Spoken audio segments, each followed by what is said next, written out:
All right. Hello and welcome in to a very special episode that is near and dear to all of our hearts here, and that is a Tolkien-packed Lord of the Rings centric episode. Just because we felt like it. And here with us is our first-time special guest, Finn. Before I throw it to Finn, here's a quick reminder for you: go follow us on social media, YouTube at Why So Sidious Pod. That's where you're going to find us. Be sure to leave a review after checking out those episodes. Reviews are helpful. We don't get a lot of those, so it'd be cool if we got more. Thank you. Downloading episodes helps too, but we'll take whatever you want to give us. Check out our most recent episodes. We're covering the Penguin. We just finished covering the Rings of Power. We just dropped a Novice Nerd about Noel. We got plenty of stuff out there, and we're dropping multiple stuff a week pretty much at this pace we're going at right now. So be sure to tune in. We will be continuing our Penguin coverage till the end. It's an amazing show. You should definitely be watching it. All right, let's get back to the world of Tolkien, talking all things in the Lord of the Rings trilogies. I know we've done an Ultimate Lord of the Rings guide episode back in the early days, episode 14 actually. We did the Ultimate Lord of the Rings guide. We talked about each three movies, kind of almost like a major review episode.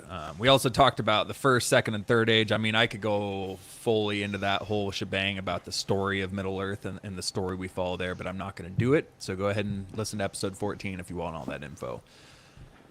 Finn, I wanted to ask you, thank you for joining us. I didn't make this a category because us three have shared this before during our last Ultimate Lord of the Rings episode, but when did you first fall in love with Lord of the Rings, and what was it that did it? What brought you in initially? Oh man, I mean, I watched the first Lord of the Rings when I was like 6. I mean, I've been watching them my whole life. It's just, I mean, they're probably top 5 favorite movies of all time. The first 3, or all 3 of them. I mean, Good man. it's kind of hard to quantify exactly what I like about them because I just like everything about the movies. But I've been a fan since I was a little kid, and I still watch them probably at least once a year, honestly. You have to. Beautiful. You fit right in then, because yeah, I think we all do that now at this point. Even this time around, this is my second time watching the trilogy this year, just to prep for this episode again, because it was out in theaters a few months ago and we went and saw them. But awesome, man. Well, it sounds like you are very well versed in the world of Tolkien, so we're happy to have you on for this episode. It's gonna be fun. Finn, have you read the Silmarillion? No, I tried to, but that thing is tough to It's get slow. through, man. I agree. I tried listening to the audio version, and I got through the first like 15 minutes, and they were just listing off the names of people. It was like listening to the Bible. It was like Yep. Bobadil, who like his son Mobadil, like just kept So on many going. sons. So Yeah. many sons of sons, bro. We saw Bombadil on the big screen. Well, I don't know if those Yeah. TV series are technically big screen, but at Rings of Power, they had Bombadil in there. I actually did. I went into a deep dive of Bombadil since I had never read the books, and he's not in the movie, so people were kept talking about him, and he is a mysterious character. Right? Like, Yeah. such an odd, diverse type of character. Like, he's like the goofy guy who sings in the corner, like the homeless guy who's just always there, but he's also like omnipotent and omniscient and like somehow is like a godly being at the same time. It's a very interesting dynamic with Bombadil. He's like a gag character. You can't really place him anywhere. Yeah. Yeah. Which is why I was surprised with the Rings of Power. They didn't do a horrible job. I don't think you can do it perfectly because I don't think anybody knows how to do Bombadil perfectly because he's such an obscure character. But they didn't do a bad job with it. I will say I was delightfully surprised with that. All right. Well, love it. Let's get into it. Before we get into our very special Lord of the Rings themed nerd therapy session, I wanted to throw something out here. So we just talked about how we rewatch this every year.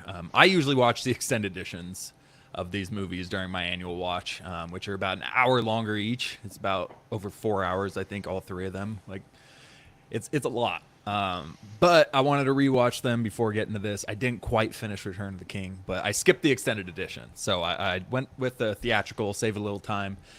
But I was curious what you guys thought about it. Do you think you guys, good God, do you think, the day is catching up to me. Do you guys think they made the right choice cutting it down to the theatrical version? And which edition do you enjoy watching more, extended or theatrical? So I'll start with you, Finn. Have you seen the extended editions? I only watch the extended editions now. My man. To the point where I can't even remember what even wasn't included in the original films. Right. So I don't know. Jeremy, you said you hadn't seen the extended editions, right? I have seen all the Fellowship extended, some of Two Towers, and then just clips of Return. Okay. If I bring up scenes for this that are in the extended, I apologize because I genuinely Fair don't enough. remember like what is and what isn't anymore. Straight up. Well, I was going to throw out some of the best deleted scenes that we find in the extended scenes. In the case that you have one of those in your list, I'm not going to deep dive any of them. I'm just going to throw out the scene that I think were pretty dope that should have made the final cut that I always thought. Lub, were you going to get in there with something?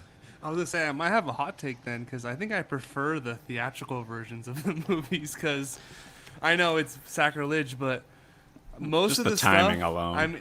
I think the timing, and I think the editor did a good job. I think the extra 45 minutes that were cut out were not necessary for the story. Yes, they're supplement and they are good scenes, but sometimes it's like they're just sitting in the bar and they're like having drinks back and forth, and it's like, okay, like this has been like 3-4 minutes now, like let's move on to the next scene. Like, what are we doing here? Dude, all right. So I will say, although I watch the extended edition every time, it was kind of nice watching the theatrical this time around. And I think it's about 50-50 for me. I think half the time it's like, okay, I see why they cut this. And the other half is like, man, this was good. This is a bummer. Not everybody gets to see this scene. So I love Lord of the Rings so much that I want to see as many minutes as I can on screen. So that's why I go to extended. But I'd probably refer theatrical to people first watching the first time, because yeah, it is a lot. It's a lot.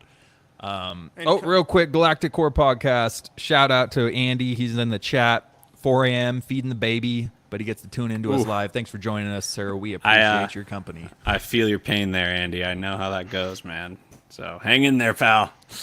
But cutting got out this, the brother. death of Saruman in Return of the King Yeah. is a crime. Like, that needs to That be one in the was movie. rough. That's rough, dude. That entire scene, like, it's a big scene in the book too. Grima, ganks him in the back, and he falls and lands on the spiked wheel. I mean, they went through the point in filming. They had a guy attached to that wheel that was upside down, and they put him underwater. Like, Sauron died. Like, there was an actual guy that had to do that, and then they had to crank the wheel back to get him out of the water. It's like, dude, you went through all that trouble. You should have kept that in the film there. So but There's a death of Saruman. I was thinking Sauron. Never mind. no, yeah, Sauron at the tower. It's right at the start of the Two Towers. You're right. That extra was like, what the hell? Where 'Cause, am I? When I was watching Return of the King this time, when they got to that scene when they're like standing below the tower, I was like, oh, am I watching the extended edition?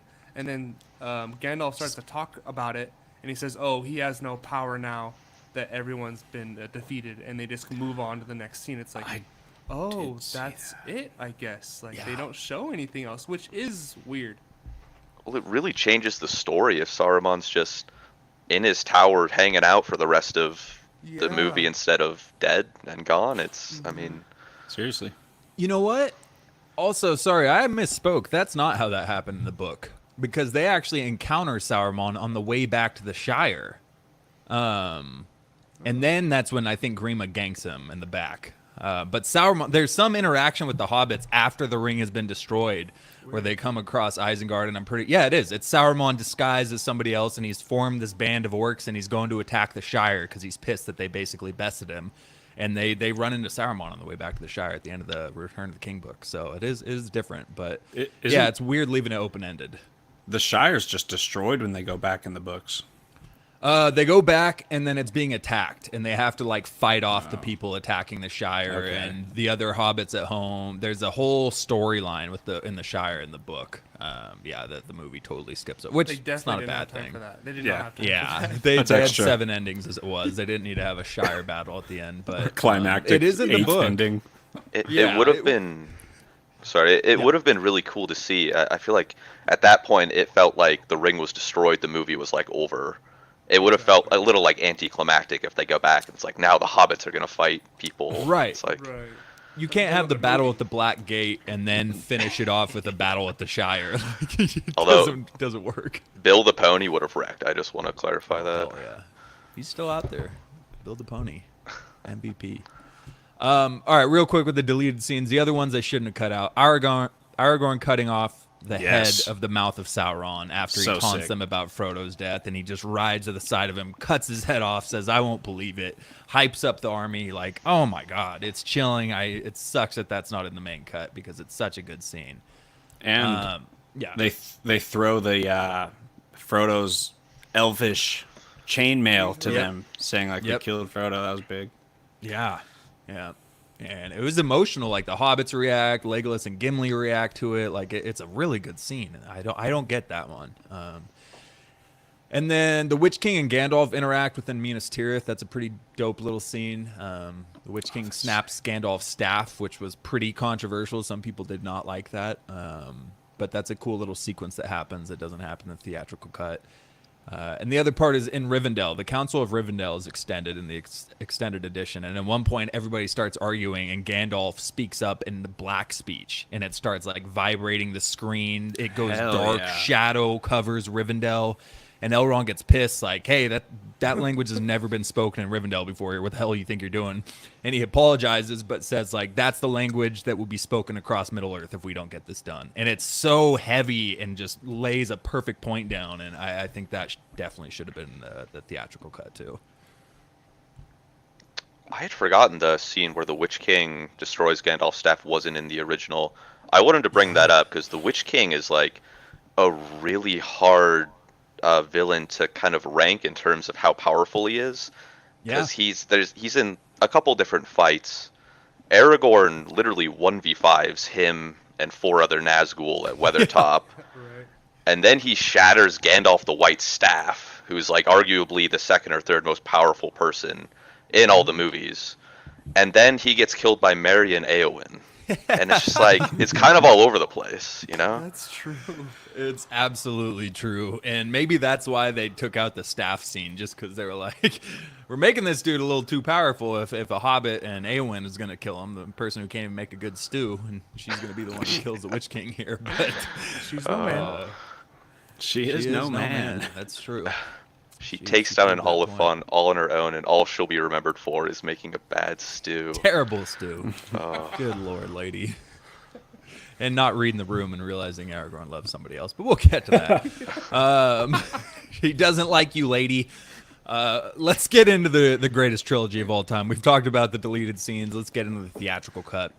What better way to start than by having a healthy nerd therapy session? So, JD, would you care to take a seat on the couch here and start us off with something you'd like to get off your chest in the Lord of the Rings world?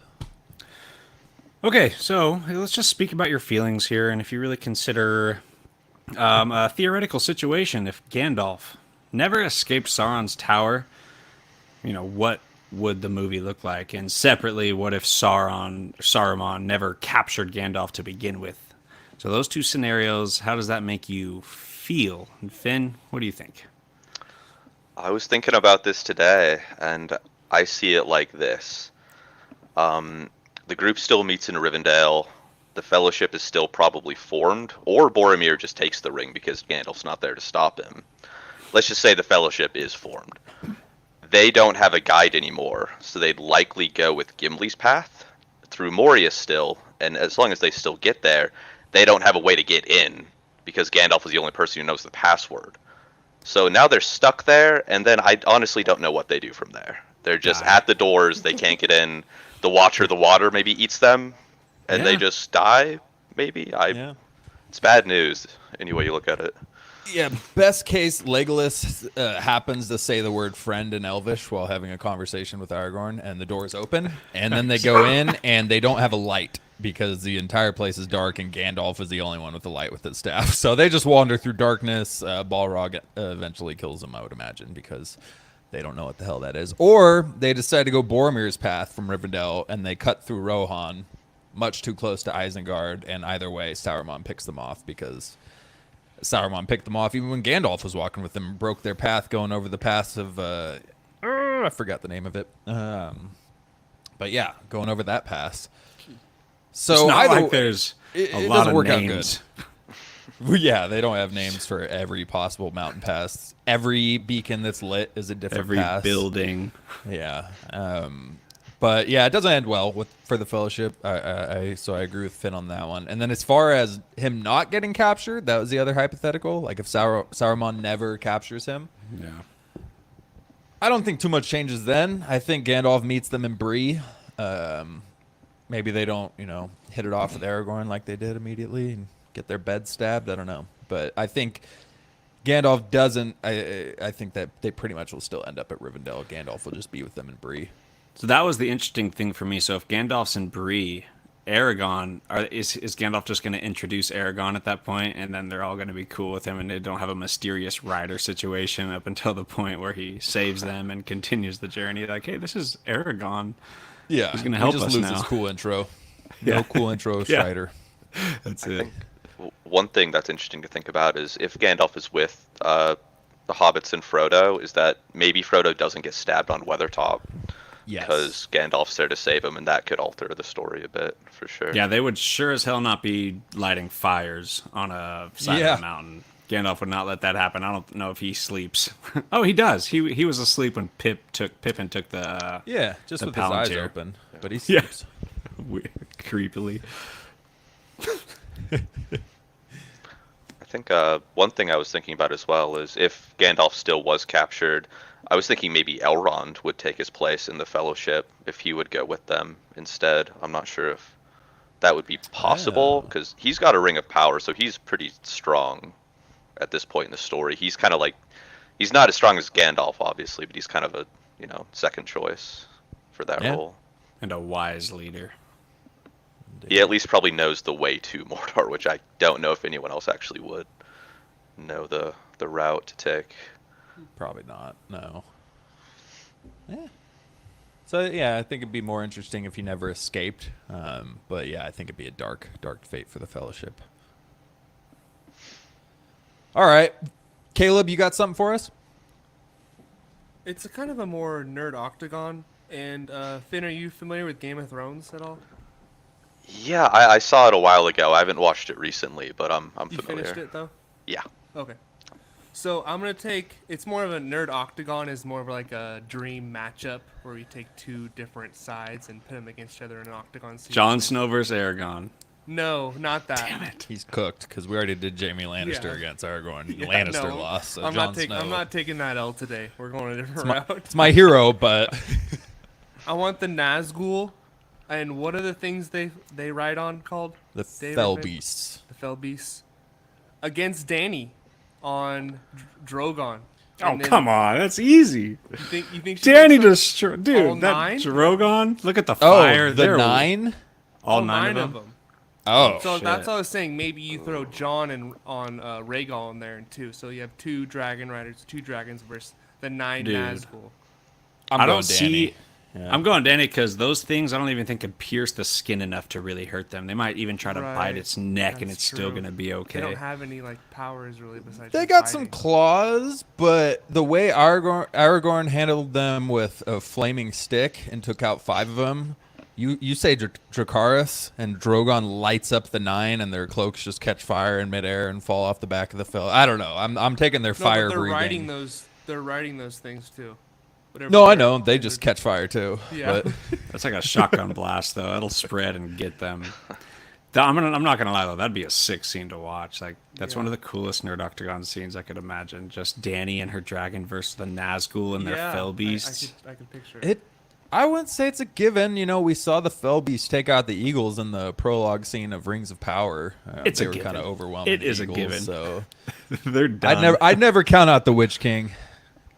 He's got something up his sleeves. I Yeah, think I the got it. Witch King is the only wild card in this. I think the dragons are just so much stronger in Game of Thrones that they're just gonna rinse Yeah. the Fell Danny's Beasts. not a man. Ah, Danny is no man. Oh, game over. Easy. That's a good point. All right, so Game of Thrones Dragons wins. It seems. All right, I got a little. I'm gonna save this one because I think JD's got something similar to it. I got a little quiz for you guys, huh? A little quiz. So feel free to fire off the answer if you think you know the answer to these Lord of the Rings quotes.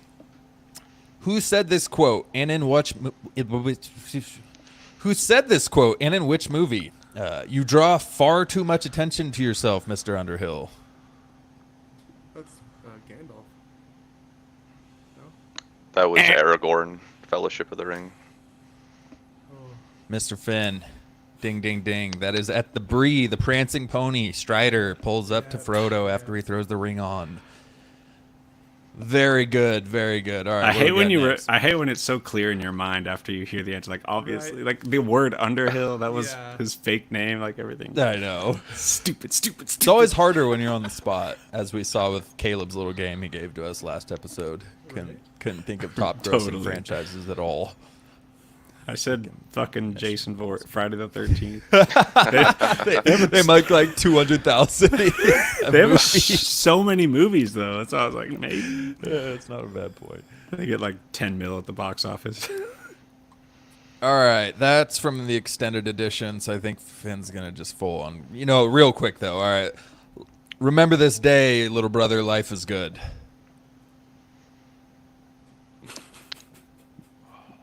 It's a deleted scene, so it's kind of cheating. Oh, dude. That's why I This is a said Finn Finn might question. get it, but I feel like I know it, but I'm like blanking on who said this. Remember this day, little brother, life is good. only brothers in the trilogy, I think. Hold on. Oh, Pippin. Boromir. Damn it.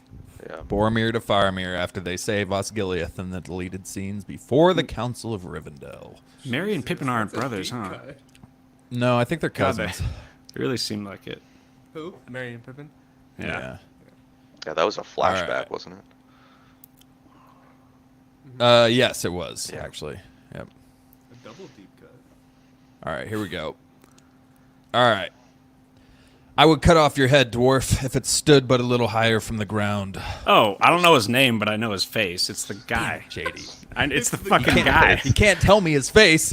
Yes, and Legus is like, I will, before your sword fell, I'll shoot you in the head with a bow and arrow, motherfucker. Is exactly what he said. That is pretty much verbatim. I know Samuel it, Jackson? but yeah, What do you got, that's right. Finn? Samuel L. That's Jackson. yeah, that's it. Then he pulled out his purple lightsaber and threatened Gimli. Nailed it. Oh, well, Andy got half of. Oh, wait, hold on. Oh, Andy got the last question. Sorry, Andy, I missed it. He did say Boromir, Return of the King, deleted scene.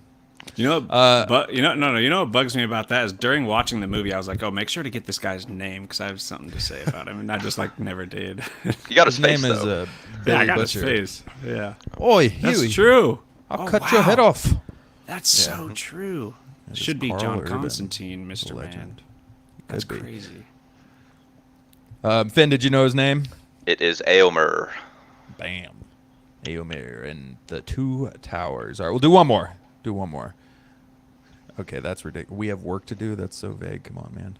Saruman.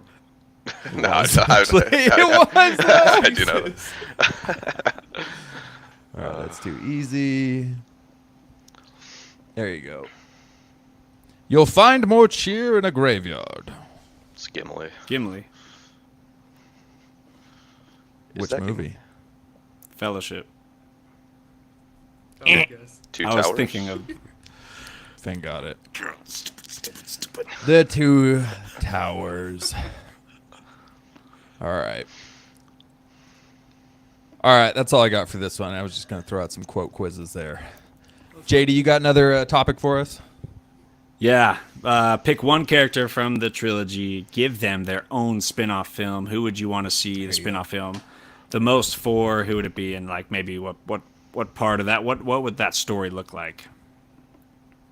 And to be honest, we have like what's the movie coming out soon? It's like supposed to be Hunt Gandalf. Gollum. Yeah, it's supposed to be Gandalf and Aragorn searching for Yeah. Gollum. So that's crazy because obviously, I mean, I would choose Aragorn to be honest. Legolas would be my second answer just to see how he got those skills. I would love the origin there. Check out his whole story, what led to the fellowship with Legolas. But that's Straight my up. answer. I would like a Boromir and Faramir kind of origin story in Gondor. Okay. The two brothers growing up together. They're kind of because their dad is obviously a toxic character, so them Scumbag. growing up with a scumbag father who obviously loves Boromir and hates Faramir. One trying to live. He's in the other not one's dead. bored. No, we're Yeah, just gonna so- burn him. We're just gonna burn him. Just burn them. so that We've could be already good, though. we've already got the timber set up. I mean, what are we It'd be a we're gonna do? waste. Not use it? Yeah. The oil's here. Like, what are we doing? And like I would say Sauron, but I mean, yeah, Sauron. But we're getting that in Rings, baby. Finn, you got to watch Rings of Power. We They're doing are, a great job actually. with Sauron specifically. I actually finished it just the other day. Oh, season what the 2, hell? So I like binged watched season 2, which I've got mixed feelings about it. I did really like Sauron's character. I Yeah, will say. straight up. Percent of it. Yeah. I got mixed feelings too. I had a lot of issues with it, but I was just very delightfully pleased with how they did Sauron. I really didn't know if they were going to do it well or not, but I was pleased with what they did with him. My first answer to this would be Aragorn, just because he's my favorite fictional character in cinema. Like, he's just awesome in every possible way. I'll watch him being a Dunedain Ranger. I'll watch him being the King of Gondor. I don't really care. Even though I'm kind of sour on the Hunt for Gollum, which is going to be following Aragorn, but we won't get into that. But I'm actually going to say the Witch King of Angmar. I want to know who he was, how he got there, see him in more action as a Black Rider, maybe see the backstory come to life of his city, Minas Morgul, the city of the dead, how he got it. Like, I feel like there's a lot of cool stuff to explore there, and he's a super intriguing character, so I'm going with the Witch King. We might still get that in Rings of Power, right? Yeah, we might. It's Theo. Which I'm still a Dan. little nervous. If Oh, it's Theo, shut up. I will burn my laptop and move to Canada. What? I don't know, but it'll happen. That's Don't a beautiful test me, Theo. place. It is. It's gonna give you a good Don't life. tempt him with a good time. Actually, sounds pretty nice right about now. Finn, what about you? Who would you like to see? It's a good question because that's tough to answer, but I think Witch King would be good. I think Saruman's descent into like switching sides would be interesting to see. And like, Oh yeah. I don't even know what he was really doing before, like the events of Lord of the Rings. Like he's got his tower there. I don't know what he was doing in there all day. But Definitely not good stuff. That would be yeah, that would be quite the Anakin prequel. He's gonna end up cut down, being burned, and then wake up as a villain. His wife died in childbirth. She lost Yeah. the will to live. He really got Yeah. pissed after that. Well, from what Treebeard says, he was just wandering around the forest just as a happy wizard, just taking strolls through the forest. He's- That's like what you're gonna do in Canada, if Theo. Hell is- yeah, I am, dude. He sounds like he had a dope ass life. That would be cool, though. We see a little bit of him in the Hobbit trilogy, which was totally made up. It wasn't in the book. We see him show up and for some reason start fighting the Nine alongside Elrond and Galadriel. They're just fighting the Nine with swords and stuff, which don't know how because the Nine are spirits in those scenes. But it's kind of cool still. It's kind of nonsensical, but it's kind of dope. But that'd be cool. Sorry, we got another Andy in the chat here. I know Dave will love a spinoff of The Stranger and the Heartfoots. Andy, you go back Yeah. to sleep, sir. You go to bed. Go to bed. Your baby is fed. It's time to get another hour of sleeping. Dude, you know what's funny, though, is as much as I hate the Harfoots plot line throughout all of the Rings of Power, I freaking love the Shire, and we're going to get into this because it's some of my favorite scenes with the Shire. I love the story with the Hobbits, and they're literally getting to the origin of the Shire and the Hobbits with the Harfoots and the Stores. But they're just not doing it in a way that I enjoy it. So I guess maybe that's it. It just does not have the same feel as the trilogy does with the Hobbit and the Shire. But so you're half right, Andy. All right. Sorry, Finn, did you have a topic for nerd therapy? I don't want to skip you if you did. If not, no worries. Oh, yeah. I was instructed to come up with a couple of would you rather questions. So There you go. What we got? we'll just go right into it. Who did that? Google. One, would you rather go through the pass of Cirith Ungol, which is Shelob's lair, for those that don't know, armed only with a comically large newspaper, or spend 7 years in prison with Gollum as your bunkmate? Oh. So, death or 7 years of Just Prison. you and Gollum just hanging out all 7 day. years. Not necessarily death, because I mean Frodo and Sam both made it through Cirith Ungol, Granted, they had to fight Shelob to get through, but Yeah, and they She had might not that do it. light, Yeah, aka maybe I'm pretty sure that was Elrond's dad and that bottle of light that Frodo was whipping around. It's a long story, but I'm pretty sure I've brought that up before. It was the light of Elrond's dad in that bottle. I did not know that. Yeah, it's weird. We have That's a such winner. weird. That's such a strange gift to here's Elrond's dad in a There's bottle. some weird lore. Again, Sauron was a werewolf at one point. I mean, the lore of Middle Earth gets weird at points. But yeah, Elrond's dad is a star that's forever flying through the sky, and he's also in that bottle. I'll hang out with Smeagol, bro. Look, I've broken my arachnophobia for the most part. Like I've faced my fears with spiders. I'm pretty chill with them now, but I don't think I can face a Shelob-sized spider and all of her children. So I'll hang out with Golem. We'll do some push-ups. We'll break through his mental issues. Maybe get some help. But yeah, He might drive you crazy, and you become like Yeah, right. Gollum. he might. That You'll start to feel Take for my him. chances. Seems pretty legit. I can help him. And he doesn't have the ring. I can fix him. He's like a meth addict without meth. Yeah, you might think you're hiding the ring from him after a couple of years in there. That might be the more dangerous path. Yeah, Gollum should be in solitary, for sure. Yeah. He can never truly be in solitary because he's got his friend Smeagol to talk to. True. Yeah, That's true. So it'd be two bunkmates. solitary. Yeah. All right, JD, you got another nerd therapy topic for us here, buddy, old pal? It's kind of a couple gripes, but let's see if it starts a discussion there. So when Gandalf took the Palantir from Pip, couldn't he just saved everyone a ton of trouble by explaining it to him, how dangerous it is and what it is, instead of just taking it and bouncing? Yeah. Like, why? I imagine Gandalf explains a lot of things to Pippin, and Pippin just doesn't pay attention. So he's probably just like, gave up. Pippin, just don't touch it. Like, I can't be bothered to talk to you anymore about this. Just don't touch He it. doesn't trust it enough to explain it. Well, remember at Yeah. Minas Tirith, he walks him up to the throne to talk to Denethor, and he Oh lays my out God. every Yeah. single Good thing that he point. should not bring up, and then he goes, actually, you know what? It'd be better if you just didn't talk at all. And then he instantly freaking blows it by talking. That's so such a good point, dude. he God. probably still would have grabbed the ball, even if he gave him all the warnings in the world. And it seemed like it had like a ring possession over him. Like he Yeah. had to go get it. Like he didn't have control of himself. So Yeah. it might have not helped him. In Gandalf's defense, too, he wrapped it in a blanket and slept with it, like, in his With his arms. eyes open. With his eyes open. And Pippin That's not a red still, flag. he still somehow got it. I mean, Good thing he Fool didn't of a have the two. ring. No kidding. Yeah. Okay. And then Faramir. Did this dude not just lead dozens of people to their death because of his father's rejection? And he brought all these dudes with him to go do this senseless fight when they just could have hung out and like Yeah. defended the siege. Like that's his personal issue. And all these dudes got to come with him, and then they all just died. Like, dude, oh, come on, man. That's tough. That's I'd put that more on Denethor just because they're all kind of like bonded to what Faramir does. They're serving under him, and Denethor basically ordered him to take his crew and go take back off.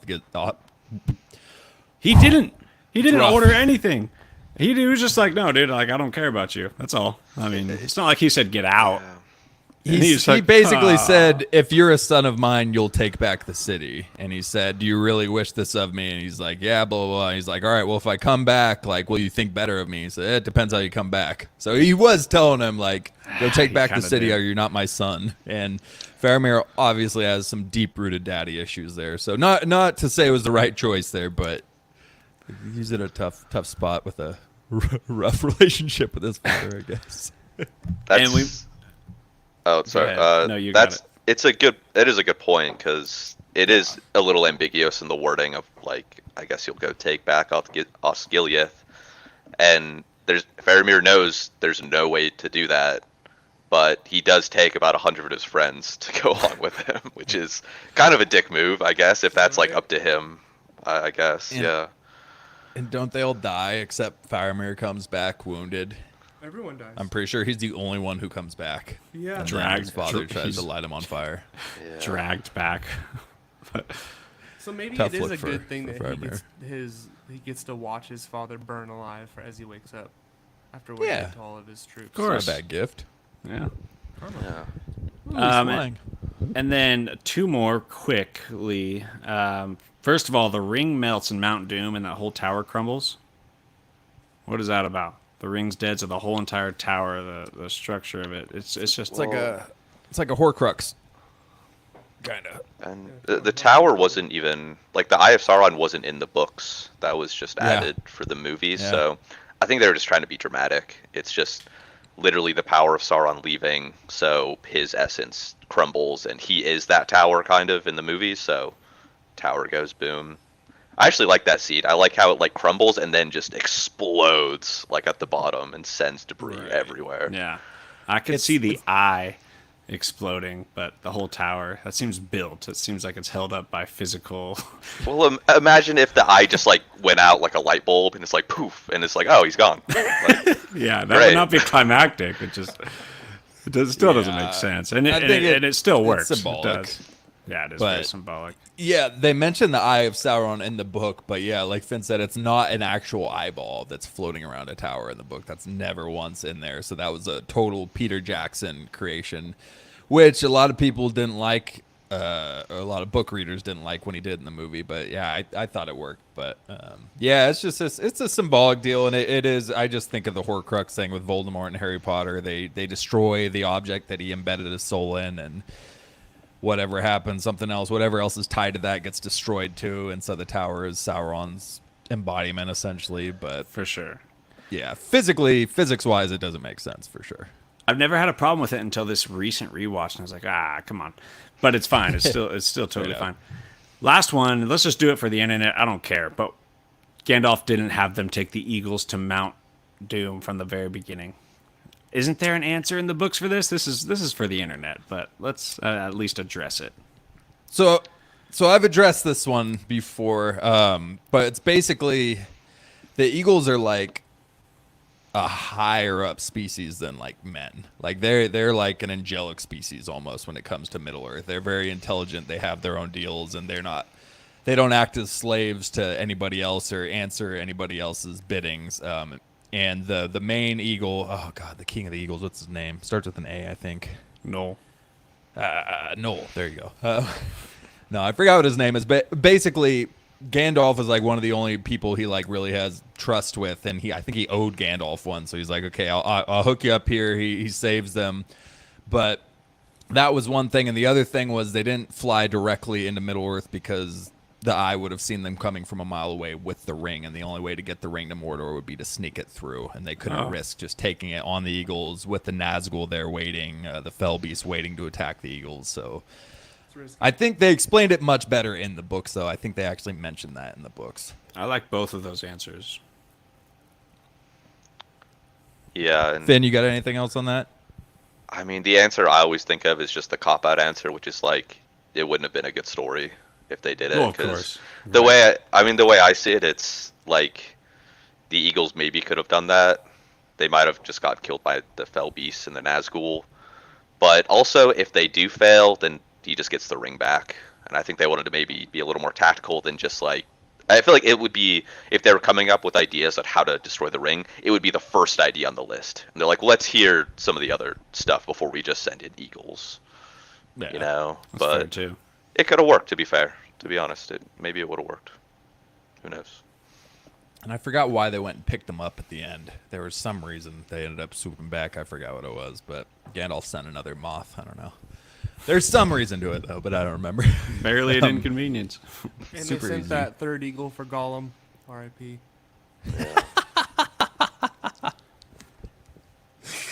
Gollum.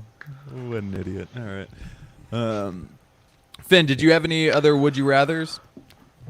I got one more. I'll do it quick here. It's just, would you rather have one of the giant eagles as a pet, or have an unlimited supply of lembas bread and longbottom leaf? You throw in the long bottom leaf. Yeah, but think of the money. I mean, first of all, I want to know how this Elvis bread tastes. You got the money. Second of all, I want to know the nutrient content. Are we talking about some polyphenols, some antioxidants? I mean, are we talking about some stuff that my body likes? Because I know that bread is not really something that our body loves, and people eat it all the time. But we're over here eating bread, but it doesn't really do much for you except fill you up temporarily when I'm trying to juice some vegetables for some sustenance. So I need to know how it tastes. I need to know the nutrient contents. But I'm guessing it's pretty solid if it's Elvish. Guessing it's pretty solid and economically with the travel. If you have one of those birds, then No, I'm saying, are you saving gas how much money do or they food eat? money here? How much Guy do you went have to straight pay to feed nutrients them? and the economy. Yeah, I imagine it would be expensive to feed it. I don't know what they eat as well. Like if they just like a cow They'll a feed day. themselves. Find some mice. That's true. How many mice would one of those eagles yeah, need? you might like mess up the ecosystem of Shit. the earth. Good My mouse dog ate genocide. 2 mice today. They're everywhere. I sent you those snaps, right? Yeah. I like the idea of you coming out with like the new, like you've heard of keto, you've heard of this, like the lembus bread diet. It's just a little nibble of lembus bread every day. It's got to be better than American flour. I'm sure it is. I would think it is. I'm positive it is. Yeah. Anything from Elvish lands is better than American processed food, so I think we're pretty safe with that. But I'm going with the pet eagle, though. I'll have him find me food. Imagine backpacking, dude. You could just fly over those mountains. And then just stop I'm here. never- I'm going to set up my I'm never tent. flying Delta again. TSA my ass. That's I'm true. thinking the Whoa. bread and the weed. Come on, bro. Let's not get crazy here. Let's get realistic. You know how many crops you could fly over on an eagle and just snatch it? Okay, you're gonna be So Pick we're some food up thieves on now. the way out. You're gonna Hell be yeah. sick of You're that gonna- eagle after a month. After a month, you're gonna be like, all right, get Are out of you my life. sick of You're- Willie after a month, sir? Yes, I am. You better cover Willie's ears. I know he's laying down next to you, man. You better have 10 acres to like let that eagle be comfortable. You can't have a backyard and It's an indoor Neighborhood. eagle. It's they're big. yeah. I like that the first thing you think of doing with an eagle is going and stealing crops because you can have the lembus bread as the other option. I had to combat Love's point there. It's just like Dude, no, time out. You could take that thing to the ocean. It'll fish for you. You can have a ton of fish. That's what I Free said. fish. Yeah, it will find you meat. So I That's don't need true. the limbus. My eagle will find me food. But you still have to feed the eagle. Yeah, and Dog then you have food. bears Yeah, in he'll your f- backyard because feed there's him. no fish He's left. smarter than me. He'll figure it out. He's a Pull on smart a guy. whale. I'm going Alright. eagle. There you go. Is anybody all right? So Love's going limbus and weed. Finn, where do you? Wait, What are you weed doing? or wheat? 'Cause Well, that we might all change know. We things. all know. Well, no, it's basically Let's- weed. It's the leaf, long bottom leaf. It's essentially. I'm weed. ditching the eagle. Let's get after it. it's the finest pipe tobacco in the South Farley is what it's described Finest as. And pipe it's, weed of the South Farding. Yeah. If it's got THC, But- I'll take that. It's Well, there's it's- there's those deleted scenes where Mary and Pip were smoking it, and it's literally showing like a hot boxed brick house, and they're giggling and eating food. And at one point, Sauron says to Gandalf, "The halfling's leaf has clearly slowed your brain." So to me, that makes it.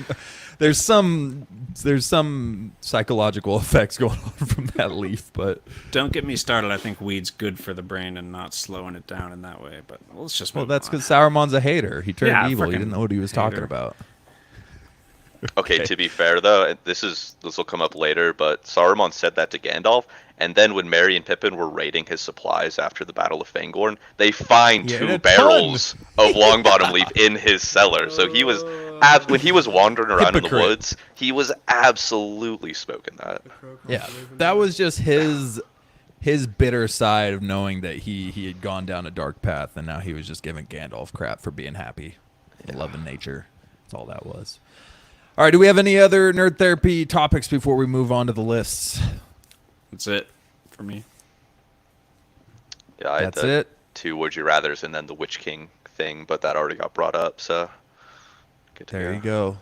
Lub, any last words before we move on? All right, we're moving on. So we've kind of already did this. We're still going to throw it out there, but Finn, I'm going to start it off with you. We're going to rank the 3 movies of the trilogy. So go ahead, give us what you got here. See, let's see. Let me pull it up. I literally went back and forth like 10 times today. I reversed it like absolute opposite order like 3 times. So I don't even know what to end it on. I ended on just chronologically Fellowship, Two Towers, Return of the King. I think when I was a kid and had just seen them, Return of the King was my favorite because it was just non-stop action. It's literally like Battle of Pelennor Fields, cut to Frodo and Sam, they're in Shelob's lair, cut back, Minas Tirith is getting sieged, cut back to Sam and Frodo fighting, or Sam fighting orcs, and like them sneaking through there. It's just non-stop stuff going on. But as I got older, I think I appreciated some of the slower scenes a little bit more. I love the Shire scenes in the Fellowship of the Ring, and just the whole vibe of the movie is fantastic. So I'd go chronologically, but I don't think there's like a wrong order. Like there's very little separating the Fellowship from the Return of the King, like paper thin margins for me. So So Love that. chronologically, as in Fellowship is 1, Two Towers is 2, Return of the King is 3. yeah, Yeah, it changes. It changes a lot. I had Return of the King at the top. Last time we did this in our last Lord of the Rings episode, I had Fellowship at the top. It kind of changes on your mood every year you go back. But yeah, back in the day, Return of the King was my favorite. But Caleb, what do you got for us? What's your rankings for these? I'm glad you picked me next because mine is the same. And There it you go. stuck. I I knew it. almost was gonna switch Return of the King, put Two Towers at number 3 because of the ending, but I had to keep it the same. I know. Because of the ending. No, what, like the, Osgiliath? no, the ending of Return of the King, putting it above Two Towers. Got you. I was like, Two Towers ending was pretty solid, but all right. Got you. But the Fellowship's number 1 because it just immediately captivates you with the ring and its power. Like, I love it every single time I watch that movie. It's like it's my favorite. It's the like number 1 for sure. Like 2 and 3 can switch back and forth, but Fellowship is number 1 favorite for me. Like it does lack the big battle, but I don't really need a big battle for Lord of the Rings. Like, yeah, those are amazing and they're fun, but it's not why I love this universe. I love the universe because of the ring and the characters. And Return of the King, world building. I don't love the ghosts ex machina coming up to kind of save Agreed. the battle at the end. It's kind of anticlimactic. I do like Aragorn getting them on their side. That's a dope scene.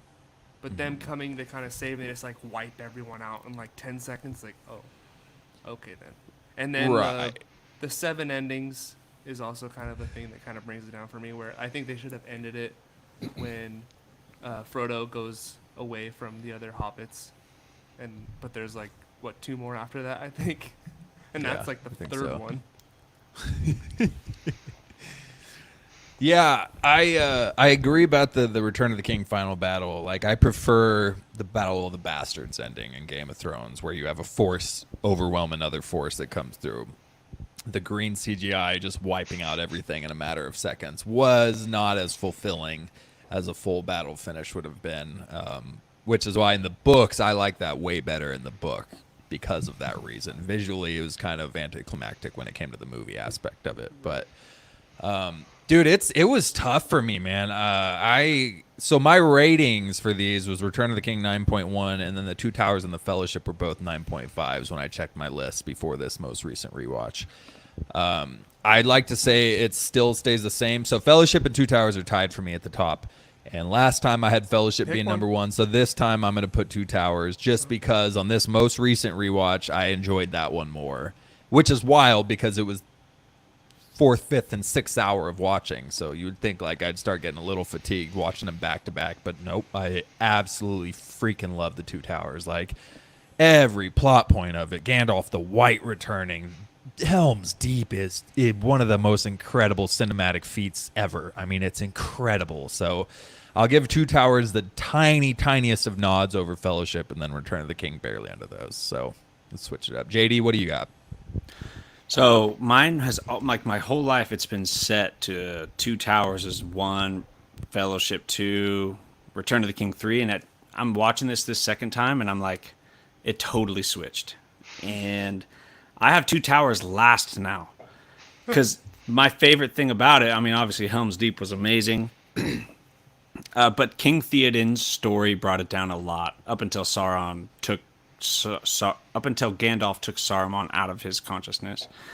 And the Éowyn stuff, I wasn't a fan of Éowyn. That every scene she was in was pretty boring. Couldn't stand her. And then even a lot of the Arwen stuff. There was a lot of that in there, and it didn't have the same sense of like a clear goal and a mission like throughout. Yeah, they were trying to find the hobbits and there was a war, but like that's last place for those reasons. It's tough because that battle's my favorite for sure, and the whole thing, it's like the coolest scene ever in Lord of the Rings is the Battle of Helm's Deep. And Return of the King took second place because I realized it's literally nonstop action and it's so climactic throughout the whole damn thing. There was like no useless side quests. Oh, another thing about Two Towers was Frodo and Sam getting caught up with Faramir. All that screen time was really rough for me. I don't enjoy that at all. I really don't. And there's quite a bit of screen time there. Really couldn't stand that. That felt like just we're doing the story, we're going forward, and then stop. Let's deal with Faramir for a while. Couldn't do it. But no, we're talking about this is still a 9. It's last place, but We love all these it's movies. still one of the best movies ever. It is kind of fun when we rank them to try to find something that would put it third. Yeah. Because they're Right. still all awesome. I always had it at first place because of Helm's Deep. But then as I'm watching, I'm like, oh, I'm not actually super invested every single scene here. Like, there's a bunch of That's why scenes it I was don't always like. 3 for me. There's a ton of scenes I'm not interested in where the first two, I don't really have that. Because Return of the King at 2, high stakes throughout. There's so many cool things going on. And then you got like 90 minutes of war. So, and it's just like so climactic. It's probably the most climactic movie ever next to Endgame, probably. And then Fellowship is number 1. No movie ever that I've ever seen in my life has such a feeling of like adventure. And there's a goal and a team is set up with all these vastly different characters. Everything inside of the cave, just this crazy labyrinth and a lot of really great action going through that and going to the Balrog, City of Elves. Everything just like captures that fantasy world so perfectly in the Fellowship. And it's just a journey from beginning to end. The scenes where Gandalf goes to the Shire, I appreciate it so much now after having seen it so many times. I love those scenes where they're just happy in the Shire. So Fellowship for sure. Like I said, the journey, the adventure, the story is like just the best ever, I think So- Fellowship is the greatest fantasy movie out there. right? I just think it's done the best by far of any fantasy movie I've ever seen. 100%. Jeremy, oh, you go ahead. Go ahead, Ben. I think you swayed me, Jeremy. I think I'm going Fellowship, Return of the King, Two Towers. Because I think I agree with you on the Frodo scenes in Fellowship and Return of the King. I'm really invested in, and I wasn't as invested in them in the Two Towers. Yeah. I didn't like seeing Faramir just beat the shit out of Gollum for like 15 minutes. That just felt bad and uncomfortable while that was happening. Helm's Deep Kick the for me shit out of is Helm's Deep for me is like my favorite scene probably out of any of the movies in terms of like the battles, which makes me want to put it higher, but I think I'm changing my order. Yeah. Convince me. Scientifically proven. I just will say, Two Towers has one of the dopest, the dopest opening scene of the trilogy, but one of the dopest opening scenes of any movie, with Gandalf's fall with Yeah. the Balrog. Absolutely. That's one of the dopest Yes. But I will give you this, and then we just hit a rock wall with Frodo and Sam and the jagged rocks and Gollum. It's cool seeing that the first time. Gollum's intro is cool the first time. It's creepy. You don't know who that, but I skipped it on the rewatch. I skipped all the scenes, the marshes, the jagged rocks, because it was time sensitive too. I had to get through stuff. But I did skip those scenes in this one. It's not as enjoyable as other scenes. Like, they are the journey, they are the story, they are the adventure. And, like, that was kind of taken out of it in the Two Towers for their scenes. I didn't mind Faramir, but I'll leave it at that. Yeah. But I like it. I like we all kind of had different lists here. That's dope. Oh, I was telling Dave, I think it passed Star Wars original trilogy as like the best trilogy ever. And Oh, yeah. I think it might be like the greatest story ever told, Dude. just from like the beginning. Thank to you. end. What a When you good mix guy. in that fantasy and that adventure aspect and like such a clear goal the whole time, Yeah. keep you Just And engaged. incredible. execute. Yeah, with such a deep backstory too, with like the Silmarillion, and this is the like it starts in the third age. There's two other ages that happen that aren't even Yeah. mentioned.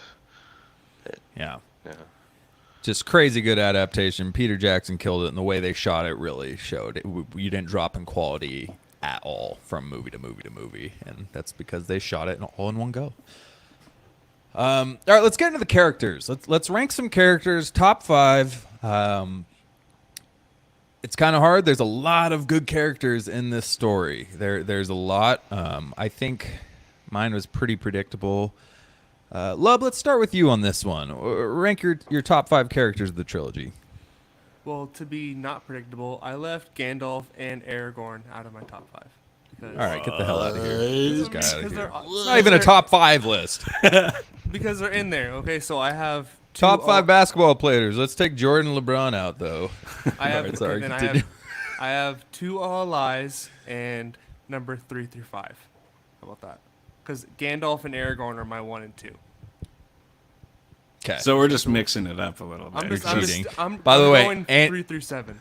Andy did not appreciate you saying that about Star Wars, so I just want to make that known Shit. here. I'm never allowed on the Just podcast. not again. happy with that take. He's still here? Love you, He's I Andy. thought still it was here. safe to say it by now. He thought you went to bed, Andy. Yeah. Dad's Let him watching. know. So at number 5, I'm going with Boromir.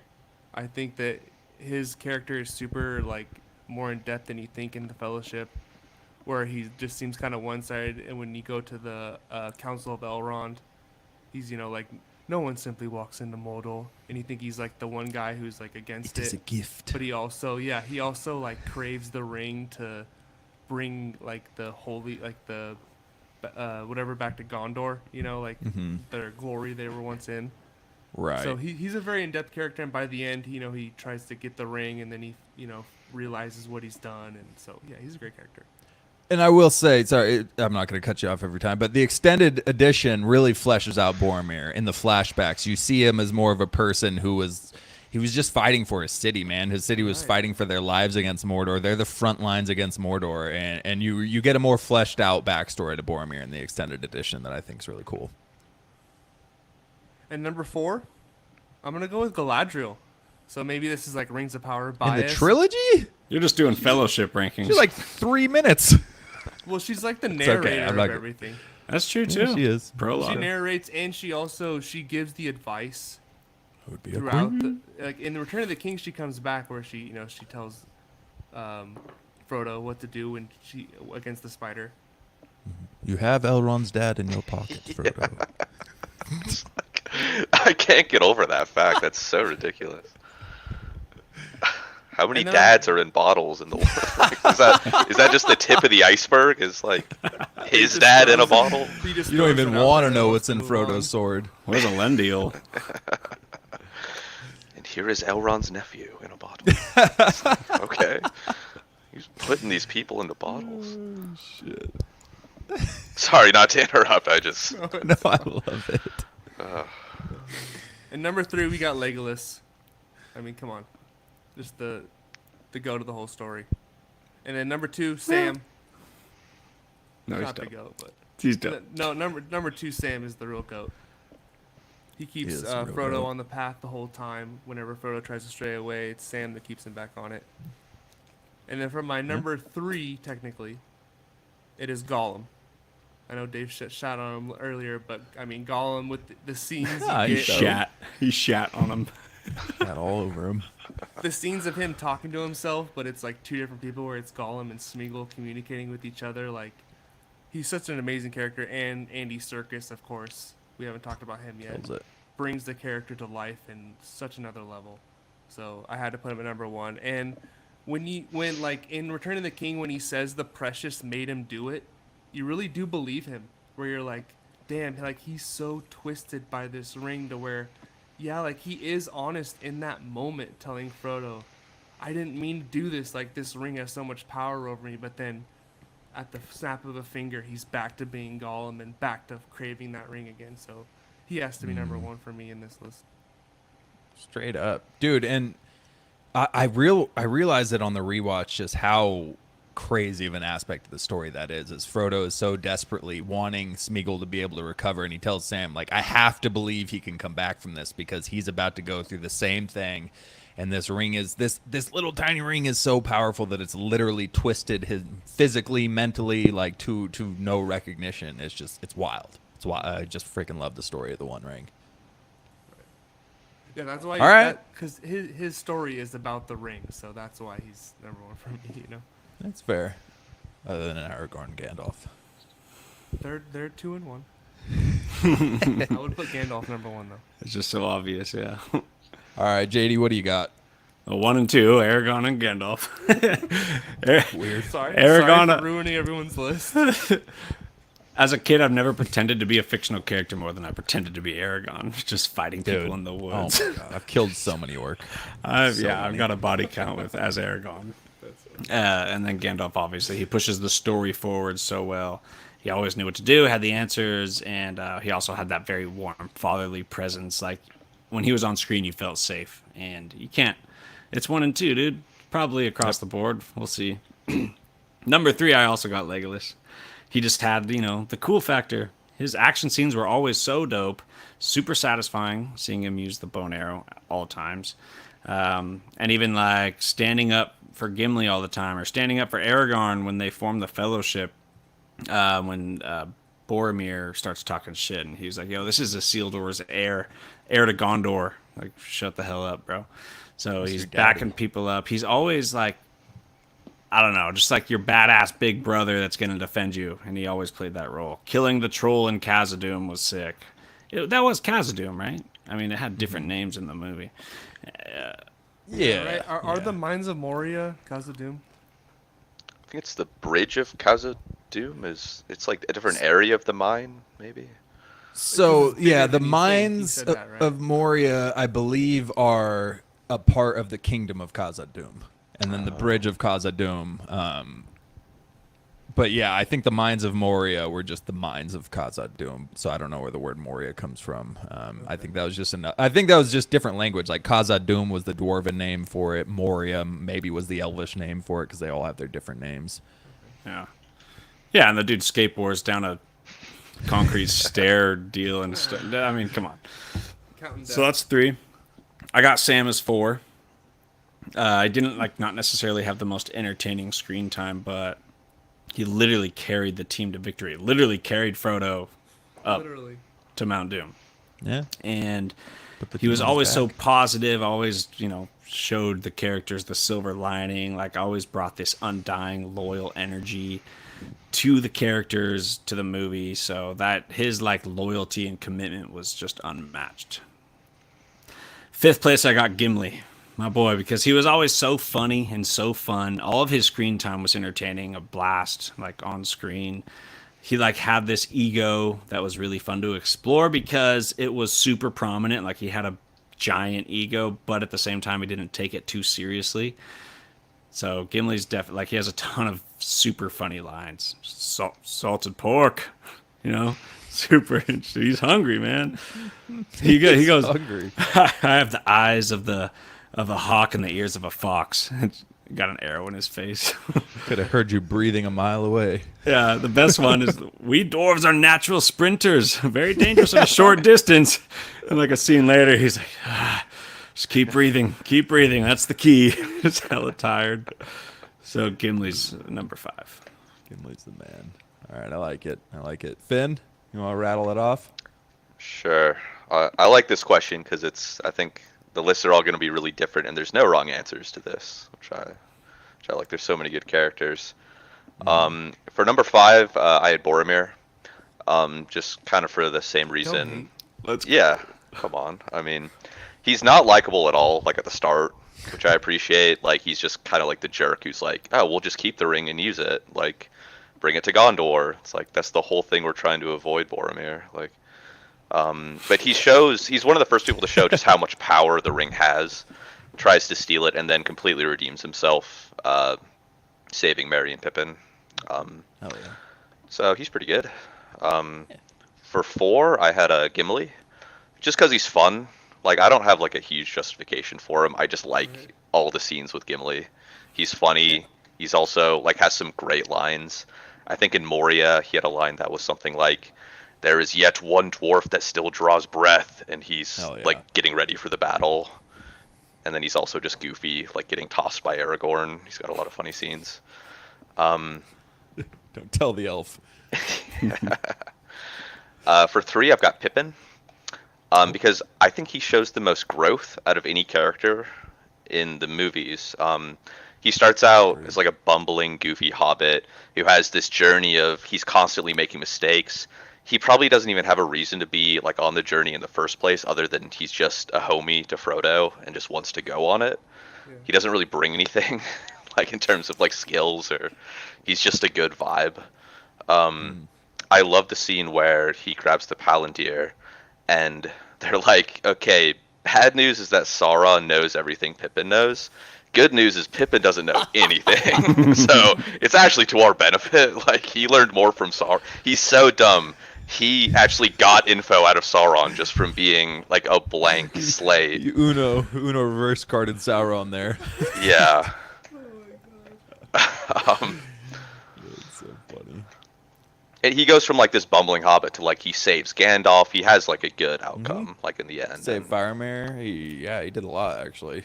Yeah. He lit the beacons to get Rohan's aid. Like he did a lot. Yeah. For 2, I've got Gandalf. I just think he's captivating in every scene he's in. I think the only complaint I have on him is that he doesn't use magic as much as I would have liked to see. There's Staff, bro. Yeah, and Smacked so many people with that thing. Smacked Yeah. the shit out of people. I'm totally with you, dude. I watched a video today, and there's a lot of sneaky scenes where he uses magic. Like he blows like the ship in the Fellowship, like with the smoke when he's smoking with Bilbo, and it's like, that's magic. It's not really what you'd want to see though, with like a super powerful Right. wizard. I'd want to see him wipe out a few orcs or like send some fireballs or something. But Or saving the Faramir's crew from With all the the light. frickin- That yeah, was so sick. was dope. That was That's cool. like the One of my one favorite part. shots. same.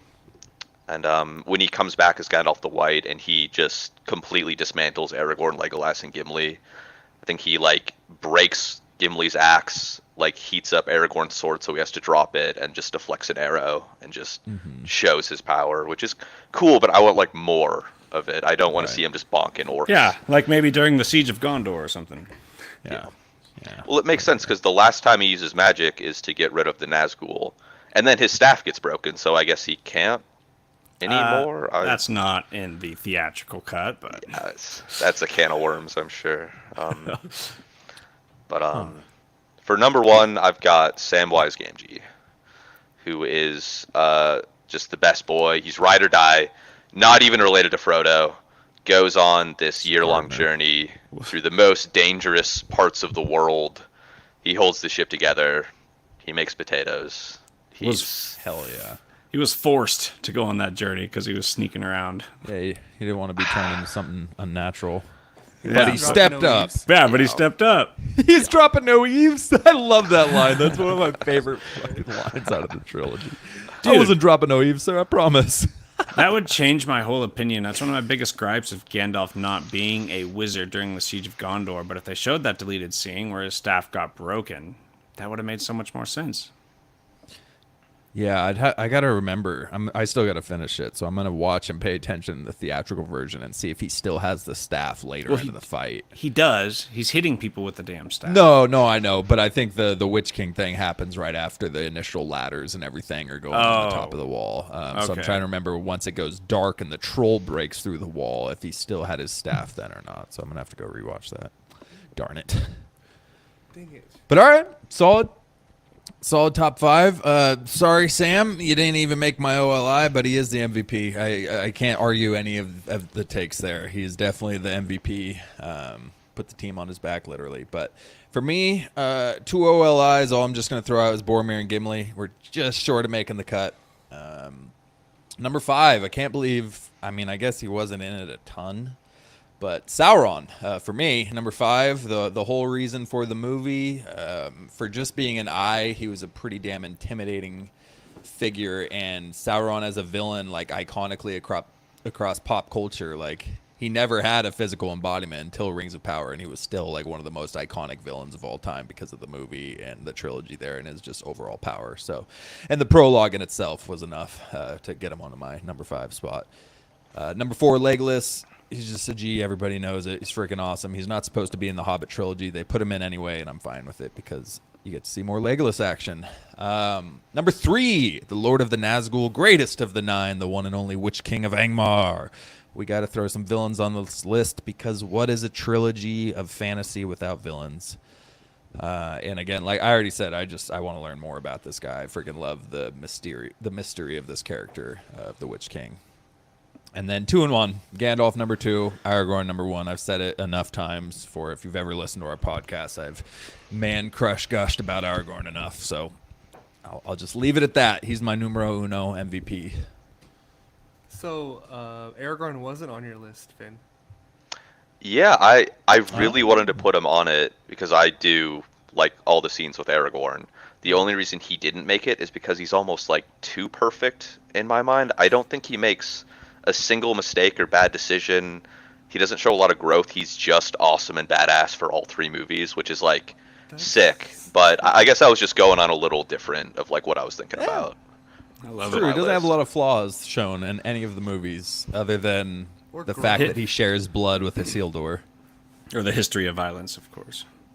Yes, when he was a Russian mobster, there was some stuff going on there that he doesn't like to talk about, but and he was pretty racist, but in the Green Book, no, I don't know. That's a good point, though. Not a big character arc. What were you saying, Leb? I was just saying. Also, no one had Frodo on their top 5, with I think. Yeah, was, like, come a on. big- He's But, tough like- to Obnoxious, brother. Yeah. he's tough to like, and it's not his fault at all. Right. It isn't. That's the Yeah. conversation I wanted to bring up. Like, he's the ring Yeah. bearer, so he's like annoying to watch, but it's the ring doing it to him. So he is a good character in that sense, but he doesn't make anyone's top 5. You know? Dude, think Right. of all the sacrifices that guy had to make. Everybody else went home, and he would never be the same because of that stab. And the even Gandalf said it to Elrond, like, this isn't. He basically said at one point he'll die during this quest. This will be the end of him, and he'll never be the same again if he does, survive. And he isn't. He has to go to the Undying Lands with the elves and leave his friends behind, leave his home behind, and that's the only way he'll ever find peace. So, God, he sacrificed a ton, but yeah, he wasn't the funnest to watch most of the time. I think the breaking point is that he's mean to Sam, and everyone Yeah. loves Sam, and that's the only reason why people don't like him, I think. Is, You're done. You left him behind and you chose Smeagol. You're done. All right. I remembered, so you guys don't have to tell me to shut up. Let's jump to ranking the 3 big battles that we kind of talked about beforehand. So the 3 big battles that we discussed, some could argue us out there if they want. Feel free to. I'm sure somebody will. But our 3 big battles is going to be Helm's Deep, the Battle of Pelennor Fields, and the Siege of Minas Tirith. I'll go ahead and kick off this one. Siege of Minas Tirith is going at number 3 for me. Visually beautiful, but as you guys kind of pointed out, a lot of it was Gandalf beating up people with the staff and trebuchets tearing up the city, which, again, visually, it was incredible. And, Gandalf and the Witch King's encounter. And I always love a good siege, but it just didn't do enough to top the other 2 for me. The Pelennor Fields, I mean, you just can't beat the pregame speech by Theoden. It gives me chills every freaking time. The sword clanking against the spears as he rides, the death chants, like, holy crap. Gets you ready to run through a wall. And the elephants and everything stomping through the Rohan, like, it cuts the score, and we just see elephants trampling these horses, and it just gets serious real quick. It's a pretty intense scene. But Helm's Deep is going to be number 1 for me. There's so many iconic moments in this fight, but the main one I'm going to just throw out there is we get the kamikaze. The guy blows up the wall. Gimli jumps down. Actually, Gimli's fighting, and Aragorn jumps down to save Gimli. Nope, Gimli jumps down. Sorry, jumps down, starts fighting the Uruk-hai, gets buried in the water, and freaking Aragorn yells in Elvish. They send a volley of arrows. He raises his sword, tells the Elvish soldiers to charge, and we get one of the dopest score needle drops of the elvish kind of score that rises when they first show up upon Helm's Deep. They do this charge. Dude, I'm getting chills literally thinking of the score as they're charging Aragorn and the elves going to save Gimli, and it leads right into Legolas skateboarding down the stairs, firing people off with the main Lord of the Rings theme playing. Like, it's one of the most freaking exhilarating 90 seconds of that movie right there that I just absolutely love. But yeah, everything from Gandalf and the sunrise and everything, Helm's Deep was just, I've said it before, one of the craziest cinematic feats I've ever seen. So that's me. Finn, what do you rank the three big battles as? I have the exact same ranking. Just go through them really quick. Siege of Minas Tirith, like, great fight all around. My favorite scene from that whole battle is Gandalf's speech right before Gron breaches the walls. He says, soldiers of Gondor, no matter what comes through that gate, you will stand your ground. And then it breaks through, and 5 trolls in like full plate armor come through with giant metal clubs, and it cuts to Gandalf's face, and he's just like, "Oh fuck!" Like, "Oh shit!" Like, everyone's gonna die. Like, that scene just like it just captivates like how terrifying the armies of Mordor are, and like how overwhelming they are. But, so that was great. Pelennor Fields number 2, just the death chant. By far the best. It's just, like you said, gives me chills as well. So cool. I love that the orc captain guy gets like nervous and he's like, okay, fire volley, and then they're getting close and they're like, keep firing, like, fire at will, like, please. Which, sorry, real quick, you mentioned the pig orc who leads the way. I'm sure some people know, but Peter Jackson based the look of that pig orc from Harvey Weinstein. He did not like Harvey Weinstein, and he literally made an orc to look like Harvey Weinstein, which now obviously holds up even more than now that we've heard the truth of Harvey Weinstein. But I just think that's freaking hilarious, and it's worth mentioning. He could have saved us all some time if he just named that orc Harvey Weinstein. So what are you trying to get at, Peter? He knew. Yeah. The voice is so weird. He's a different type of orc, that's for sure. I like that character, actually. We Yeah. can get into that later with one of these other questions. But for number 1, gotta be Helm's Deep. The whole vibe of that battle is incredible, and the pacing of it. They give aerial footage so you can tell exactly the layout of the fortress. You can tell exactly where people are fighting in each scene. Everyone's on the wall at first, and then the wall gets blown up, and then they're in like the courtyard, and then each, like, as the battle flows, you can literally tell exactly what is going on in terms of like the positioning of like the units and whatnot. I think my favorite scene as well from that whole fight is just the ambiance of like the pre-battle, all these people just sitting there, and then it starts raining, and you slowly see this force walk up, and it's just overwhelming, all these Uruk-hai in plate armor. It's such a perfect like introduction to this battle. Dude, that arrow accidentally let off. Like, the audience feels nervous when he accidentally fires that arrow and starts it off. It's like, oh shit, now we're here. Like, it's happening now. Like, it's just, they set the mood so well with that. Oh my god. I always wonder as well, it's like they're clearly in range. Why don't they just start everyone shoot an arrow? Like, Right. I don't know what they're waiting for, essentially. Yeah. Just get their nerves up to fight, I guess. It's not like they weren't going to fight at some point, so him loosing the arrow wasn't like some massive mistake, but it was just that tense moment. Like, it just played so well. Absolutely. Yeah. Jeremiah had a bullfrog. What do you got? Same exact ranking, What's a 100%. bullfrog? The Siege of Pelennor, it's like what you said about Rings of Power episode 7. The choreography for the fighting there was no cool swords play or, bow and arrow play. The projectiles, the siege machines was so fun to watch, though. I mean, that was awesome. It was very epic. Pelennor was awesome. It's more on the ground. You get to see more of that action. More swords flying. The elephants were crazy. But yeah, Helm's Deep number 1. It was just such a cohesive battle compared to any other battle. Starting with all these volleys of arrows, like the way that whole battle started was so sick, and then every other point Dave made with everything that happened with the guy blowing up the wall, Gimli and Aragorn on the ground leading the elves. Everything. I'll just leave it at that. It's easy. That's same ranking. Straight up.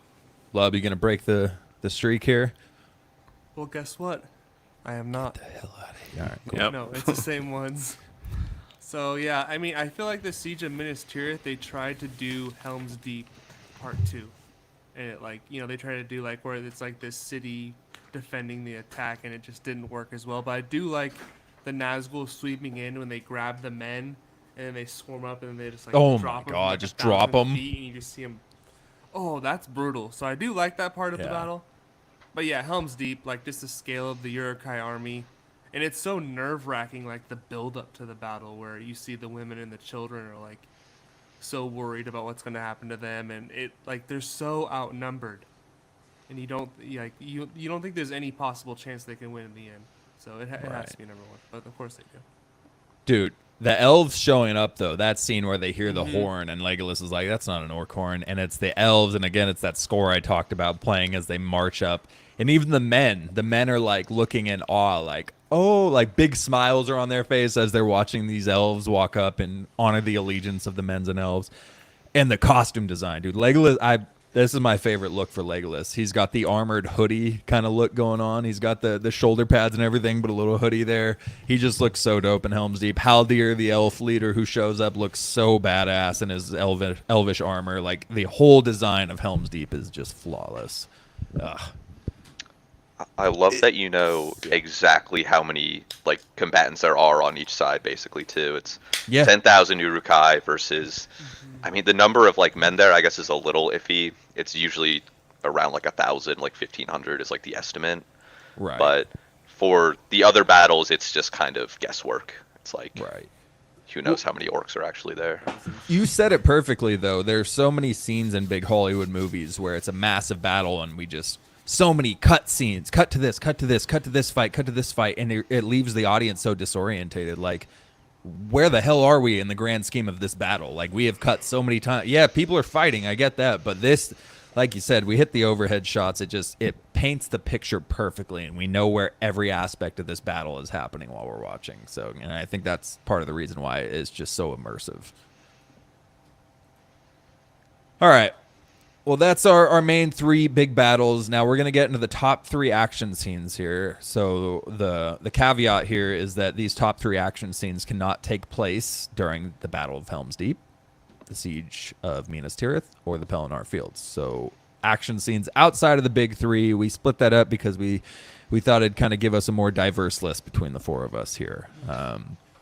So Caleb, I think you went last time. So let's hear your top three action scenes. And then if you have OLIs, hold off. We'll throw them in at the end if nobody has them on there. I But lead us off here. misinterpreted the list because I thought we were gonna do like breaking down like scenes we liked in the battles From there the were a lot big of text battles? going back and forth. So We like, did I just switch did it up like a bit. scenes kind of instead of the entire battle. That works. That's okay. You'll be fired, but it's fine. Yeah. No, let's hear what you got. Because I do have number three. Well, number three counts. It is Gandalf versus the Balrog.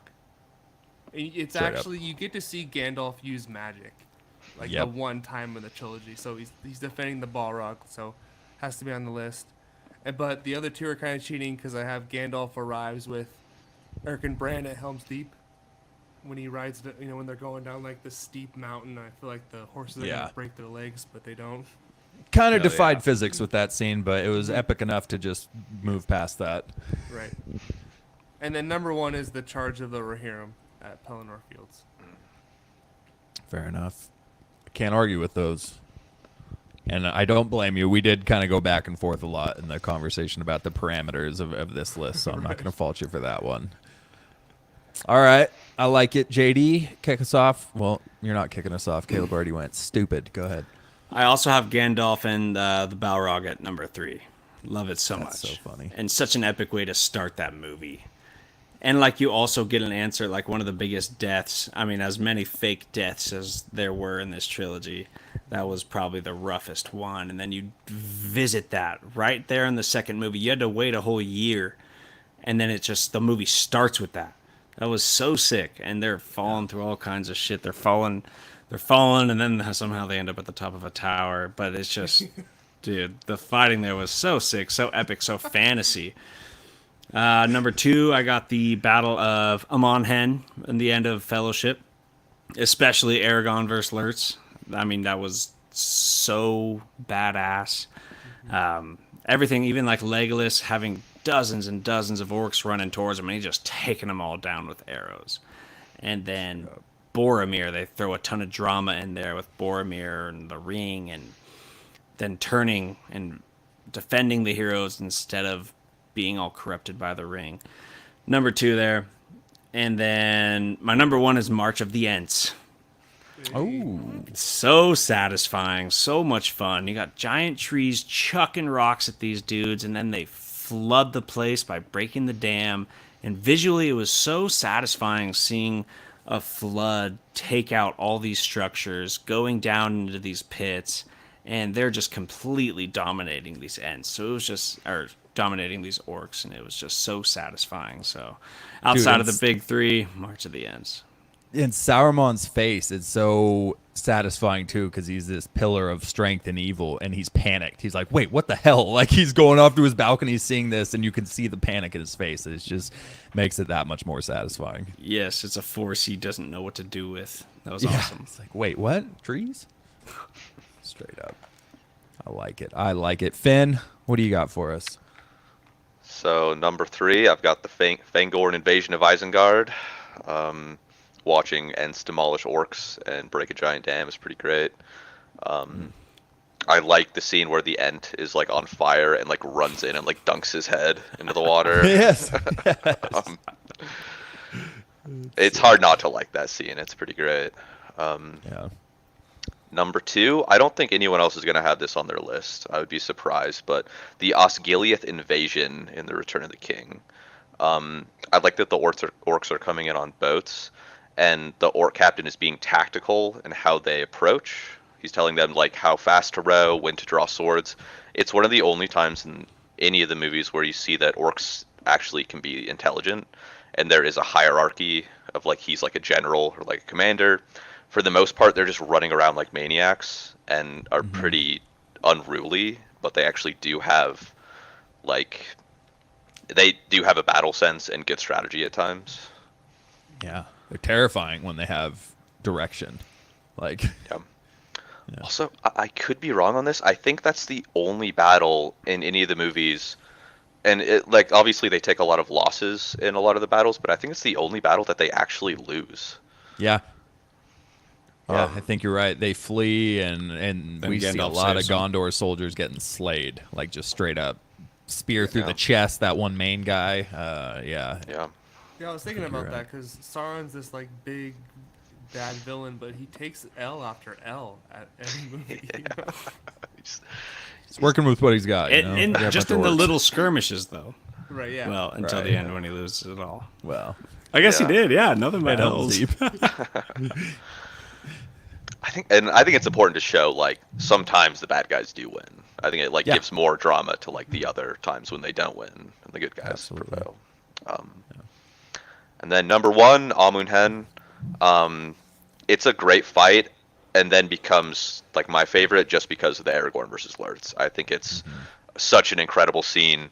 I'm sure you all know about like the knife throwing thing, where like Yeah. that was a real knife was and real. he threw it at his face, and that's not like there's no trick to that. It just was an accident, and Aragorn's actor Viggo Mortensen just hid it away because he's just a badass, I guess. Badass. Yeah. Just absolutely meant to play Aragorn. So sick. But So he could have died. Yeah. it was yeah. Well, It was- it was a prop knife, so it probably wasn't sharp, but it was like a big metal knife. Like it absolutely could have done some damage or Yeah. taken off a nose or something. No, it was absolutely sketchy. Like it was a good thing he deflected that for the film crew, because they would have been dealing with some stuff. What was that improv? Like, fucking Lurtz just threw it like he didn't mean, like, he So just got emotional. He's like, fuck this. So what happened Good was actor. the actor for Lurtz, who by the way is like the 6'8", like super buff dude. So that knife was traveling when he threw it. He had so much makeup on that he couldn't see very well, And the plan was he was going to throw the knife well wide of Aragorn, and then they were going to use camera effects to make it look like he threw it at him, and like he was either going to dodge or hit it away. But he miscalculated so bad since he couldn't see that he ended up throwing it right at his face.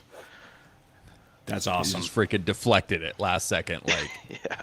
And it Which was when you fun. watch that scene, it's like you can see like it's totally legit. Like yeah, it's not crazy. CGI. That's 2001, man. That looked like perfectly clean. So That's yeah. cool to use it though. I and didn't it's know probably that. like 12 hours of shooting in that makeup too, so the makeup's like sweating and kind of falling down his face a little, and he can't see. I would imagine. Yeah. Yeah.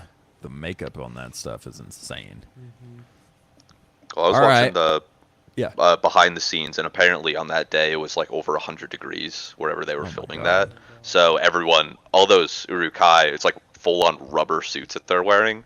So I think it was just brutal to film that day. I'm sure a lot of this filming was not fun for the extras. Even Frodo and Sam talk about dumping out their hobbit feet, where it's just like full of sweat at the Pure end of every sweat. day. Yeah. Hey, man. Takes a little sweat and blood to make the greatest movie trilogy ever, all right? All right. Well, we'll wrap it up with mine. I share the number 3 with Caleb and JD, and that's Gandalf fighting the Balrog. And the main reason, other than the beautiful cinematography, is, like you said, one of the few times we see Gandalf utilizing his skills as an actual wizard. And not only that, not only was his trash talk awesome, but it fleshed out the world. Like, he says, I'm the servant of the secret fire, wielder of the flame of Anor. The dark fire will not avail you. Flame of Udun, go back to the shadow. Like, that fleshes out a lot of lore of Lord of the Rings right there. The flame of Udun, I mean, the flame of Anor.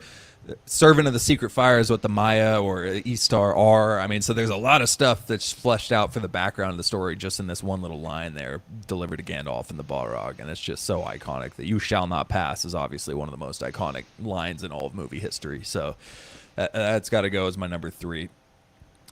Number 2, Fellowship fights the cave troll. This scene was freaking sick. They cut all background music once they finally break in because it's pure chaos. Once they break through the door, the score stops. And Aragorn lets out this animalistic yell, cuts this orc's head clean off. I mean, it gets brutal. They're cutting limbs off left and right. The troll comes in, Legolas with the multi-shot. And all of this looks incredible with the troll for 2001. Like, the troll looked amazing in this scene, and this is 23 years ago. It doesn't make sense how well it holds up. And I'll just throw out this isn't really a part of it, but later when they're running down the staircase and they're jumping across the broken staircase and they're waiting and then a piece of it breaks and they're swaying back and forth while they're trying to catch each other, we have this wide shot of them jumping to each side and we hear an arrow fired off in the distance and it comes in and it ricochets off the stairs right by them and the arrow flies right by the camera. And again, that's 2001, and that's one of the coolest shots in the trilogy for me. Like, the whole way they did that, and it's followed up by Legolas fires a shot that goes clean through the orc's head into the wall behind him. I mean, it looked and felt so real that you were stressing out with the Fellowship as they ran through this staircase area. So yeah, that Fellowship in the Mines is incredible, and then my number 1 is Aragorn Alerts. It's just beautiful. Aragorn's going crazy against this science project of a monster, and he's struggling with his brute strength, but as soon as they get into swordplay, Aragorn pieces him so quickly. 1, 2, 3, cuts off his arm, goes through his belly, he brings him in, and he just cuts his head straight off, and it just... Viggo killed the acting in this. I believed his exhaustion at the end of this once he had cut his head off. Like, he looked tired. And then we get that beautiful scene between him and Boromir. So, yeah, his fight with Lurtz is one of my favorite scenes of the trilogy. And then I don't know if you guys had any eyes you want to throw out. My only other one, I talked about it already, was Gandalf scaring off the Nazgul in the wide shot in between Osgiliath and Minas Tirith. That shot's just beautiful. But Yeah. My OLI was that whole thing, sneaking up on him on the boats, ending with Gandalf saving them. That was my OLI. straight up. I wanted to clarify, my Gandalf versus the Balrog was Fellowship. I think Same. JD had 2 towers though. Yeah.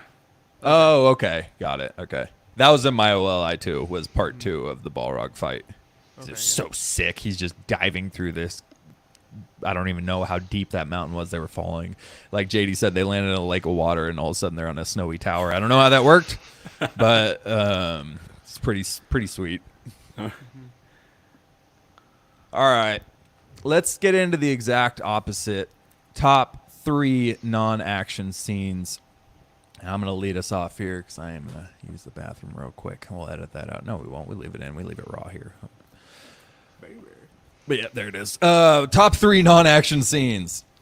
Number 3, I'm going the lighting of the beacons. Just freaking beautiful. It's such a poignant moment in the movie. The cinematography going peak to peak to peak, and we just see all of New Zealand. The only thing that's CGI'd is the burning beacon, but we see these mountain ranges all the way to Aragorn seeing it, sprinting in. The beacons are lit. Gondor calls for aid, and Rohan will answer. Like, God, it gives me goosebumps every time I watch that sequence. So, number 2 is the tour of the Shire, the Fellowship. As we're just going through overhead, Gandalf and Frodo are on the wagon going through. They're prepping for the party. I mean, I swear watching that scene is just legitimately good for my overall health. I'm pretty sure it lowers my blood pressure. It probably does a number of other things that's good for me. And it's just peace, pure peace watching these scenes. That, too, raises certain blood pressures elsewhere. Is that like a catchphrase on this podcast? Is that just say boner? Like, baby. Okay. Just yell out boner in the middle of the... That's actually a first. Dude. But I could do it, bro.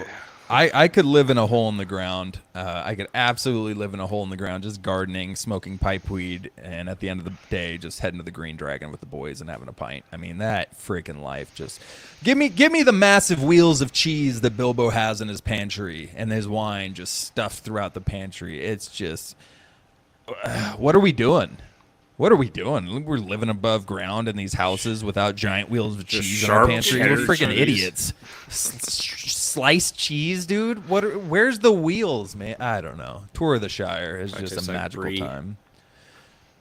I'm here for any kind of cheese that's not blue. And my number 1 is Gandalf and Frodo speaking in the mines of Moria after they see Gollum. There's 2 different quotes here, which they were going to be in my top 3 quotes. And then I said, it's better as an overall scene. But I'm not going to read the entire thing, but essentially when Frodo's, saying he wishes the ring never came to him, he wishes none of this ever happened. And Gandalf has that, so do all who live to see such times, but that's not for them to decide. All we have to decide is what to do with the time that is given to us. There are forces at work in this world, Frodo, besides the will of evil. Bilbo was meant to find the ring, in which case you also were meant to have it. And that's an encouraging thought. And it just gives the audience peace. It gives Frodo peace. It's applicable to our everyday lives. And earlier in that scene, he talks about Bilbo's pity may, be the turning point of the world. And Gollum still has a part to play in all of this, no matter how low he is and evil he may seem. It's just such a wise moment of Gandalf speaking to Frodo in this cave, and it always sticks with me. So that's going to be my number 1. All right. I don't remember who went last, so we are going to throw it to JD. What do you got for us here, sir? Non-action. All right, my first favorite non-action. We're going with after Pippin and Gandalf talk to the Steward of Gondor. And then they're talking out on the balcony, and then they see the green light in the distance from Minas Morgul, the lair of the Witch King of Agmar, Lord of the Nazgul, the greatest of the 9. But this amazing score hits, and they're looking at a distance to this green light shine into the sky, and you just know, like, here comes the climax. Here comes the big war. Win this or everybody dies. And then right after that, it has Frodo being drawn into Minas Morgul. And then, boom, a huge army comes out of Minas Morgul, and they're marching out. And the score settles down, but still capturing that super terrifying feel. And that whole scene was so amazing. So climactic, so scary. When Pippin and Gandalf are just watching this green light, and you can see it shining off their face, and Gandalf just takes his hand over Pippin and holds him. Like, holy shit, the war is coming. And I just love that scene so much. I never noticed that hand until this rewatch where Gandalf places the hand around her shoulder. That was a little moment I caught this time, and Yeah, Tiny, but it was cool. Yeah, and that's what makes it so impactful. Like even Gandalf, one of the most powerful people here, is just like, holy shit! Like I got you, dude. Just come here, man. You need a hug. You don't even know what's going on here, but you need a nice pat on the shoulder. So like that scene just gives me chills. It's so scary and climactic. Second, I got the creation of the Fellowship. Just sums up the conflict, creates a clear goal for the trilogy. It's kind of funny. Merry and Pip listening the whole time, and then they come in like, "Hey, you need people of intelligence for this kind of thing or goal or quest." So that was really funny. And then he's like, "Well, yeah, okay. So where are we going? Where are we going? After saying they need intelligence, and then the whole thing. You have my sword, you have my axe, you have my bow. You get to meet everybody, meet all these super different characters. Love that scene. And my third is get off the road, and Hey.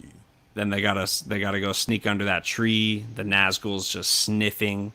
The insects are coming up, crawling all over everybody.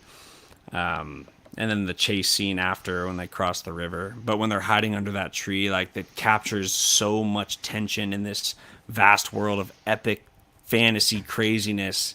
It just captures such a small moment of serious tension, and you're like, holy shit. It was the first moment of danger for the characters in that. And I love that scene. My OLI is Sam carrying Frodo up to Mount Doom. I like it. I will say that scene with the Nazgul, I love it.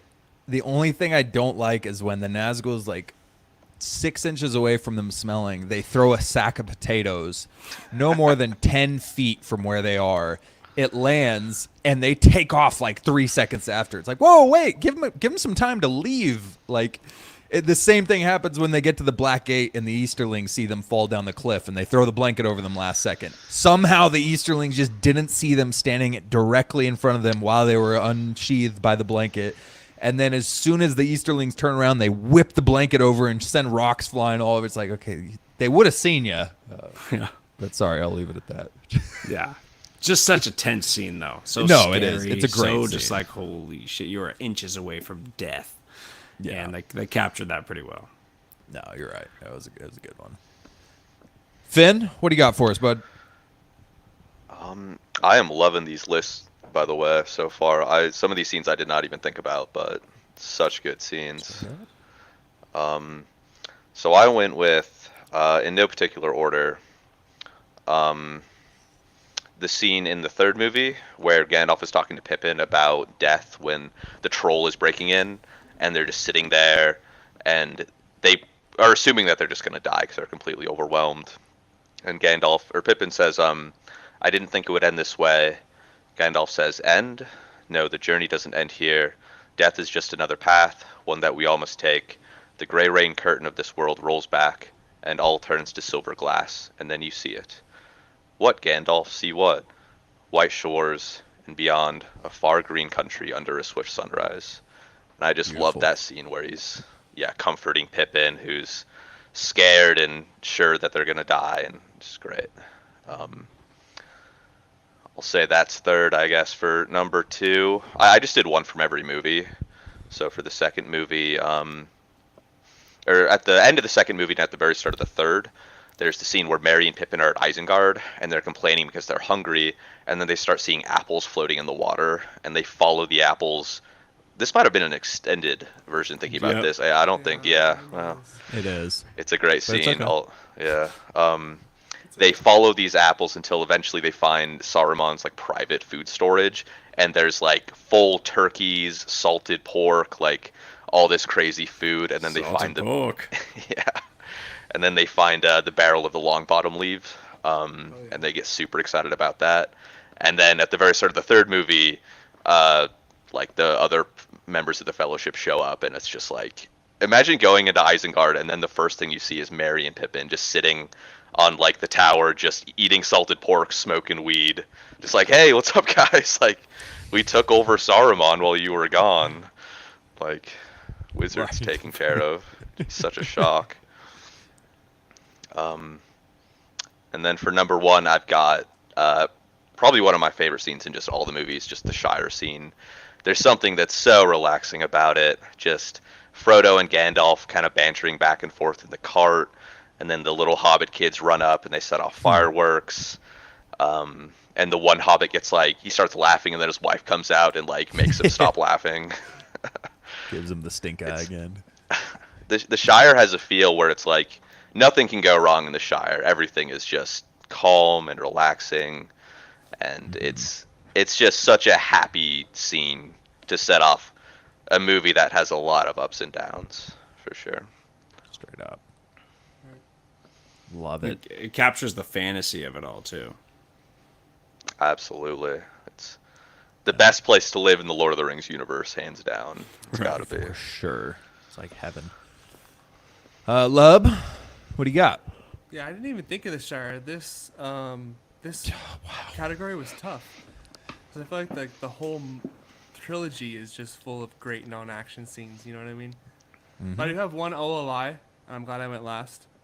It's the prologue for the Fellowship. I know That's there's action. a battle in it, but it's not even because of the battle. It's because of Right. like if you're getting dropped in this universe for the first time, if you're watching Fellowship for the first time, to get this like backstory and lore on the ring and how it came to be and what's going on in this universe, it's perfect. It sets you up so well with so much exposition, but done well. Yeah. No, I agree. For sure. And then number 3, I'm doing Frodo throwing the ring into the fire at the end. No one mentioned that. Oh, good call. And even Frodo couldn't do it in the end. I was gonna say he didn't throw it in the ring. Yeah, I mean, that's Golem just fell. quote unquote. That's what the story's gonna say. Okay, in the books. Yeah. But yeah, because that's why I picked it though, because the ring has so much power to where Frodo couldn't even do it in the end, and that is also, I think, why he lives with that guilt and why he has to, go away into with the elves. And then number 2 is the Council of Elrond.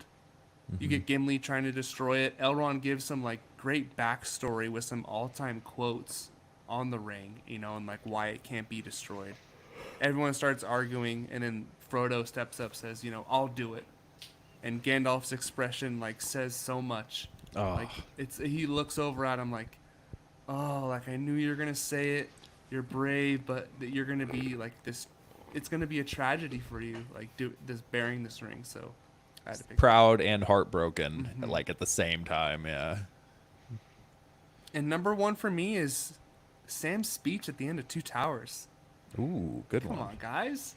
That was almost my quote. That is great. Like quests, about quests and villains and why, it makes you really get back into that kind of Fellowship vibe where it's these 2 little hobbits on this quest that's bigger than them. And he says, "There's some good in this world, Mr. Frodo, and it's worth fighting for." You guys are killing my quotes. It's just amazing how they can make these like somewhat mundane scenes like so interesting and memorable. Like I don't know of any other show or movie that does it quite like Lord of the Rings does it in that way. Right. Star Wars. Game of Thrones. Yeah. They're close. But like 3 of the greatest fucking close. things in cinema ever. Yeah. All right. Andy, you still out there? Well, he did say he can't believe he could not believe that no one had mentioned the amazing tasty stew scene in their top 3. So he's a little disappointed from that, and he's very disappointed with Lub still about Star Wars. So I think he's still out there. It's up there. It's up there. All right. Well, speaking of quotes, let us get to the top 3 quotes of the trilogy. 2 of mine already got snagged, so I'm just going to lead off here. What were the 2? Well, actually, I guess. Hold on. Okay, never mind. Sam's that there. What are we holding on to, Sam? That there's still some good in this world, Mister. What? Recording stopped. That's cool. That's good.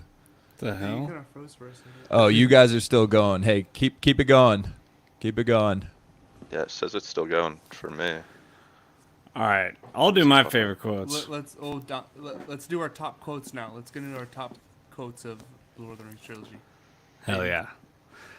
All right, so I think this one will be interesting, right? Like, I think it'll be very different because some of them I went with comedy, not necessarily like super impactful or meaningful. Like some of them, you never know. First one, a red sun rises, blood has been spilt this night. Oh, that's a good one. Legolas, the edge lord as always. Yeah, I that's kind one of of laughed at it this time. I kind of Yeah. laughed at it Yeah. like, come on, Legolas, like, be serious. 100%. It's just something I've said like probably 1,000 times in my lifetime, just joking around. So I just love that line so much. Second one is Gimli and Legolas. What's going on out there? Would you like me to explain it to you, or shall I grab you a box? So funny, dude. So funny. In the heat of battle, they give us this moment of levity and humor. Gimli's laugh too, just like Yes. But my favorite of the whole thing is Gandalf to Wormtongue, and he just puts his ass in his place. He says, "Be silent. Keep your forked tongue behind your teeth. I have not passed through fire and death to bandy crooked words with a witless worm." Oh, So yeah. sick. Let's go, Gandalf. Yeah, so sick.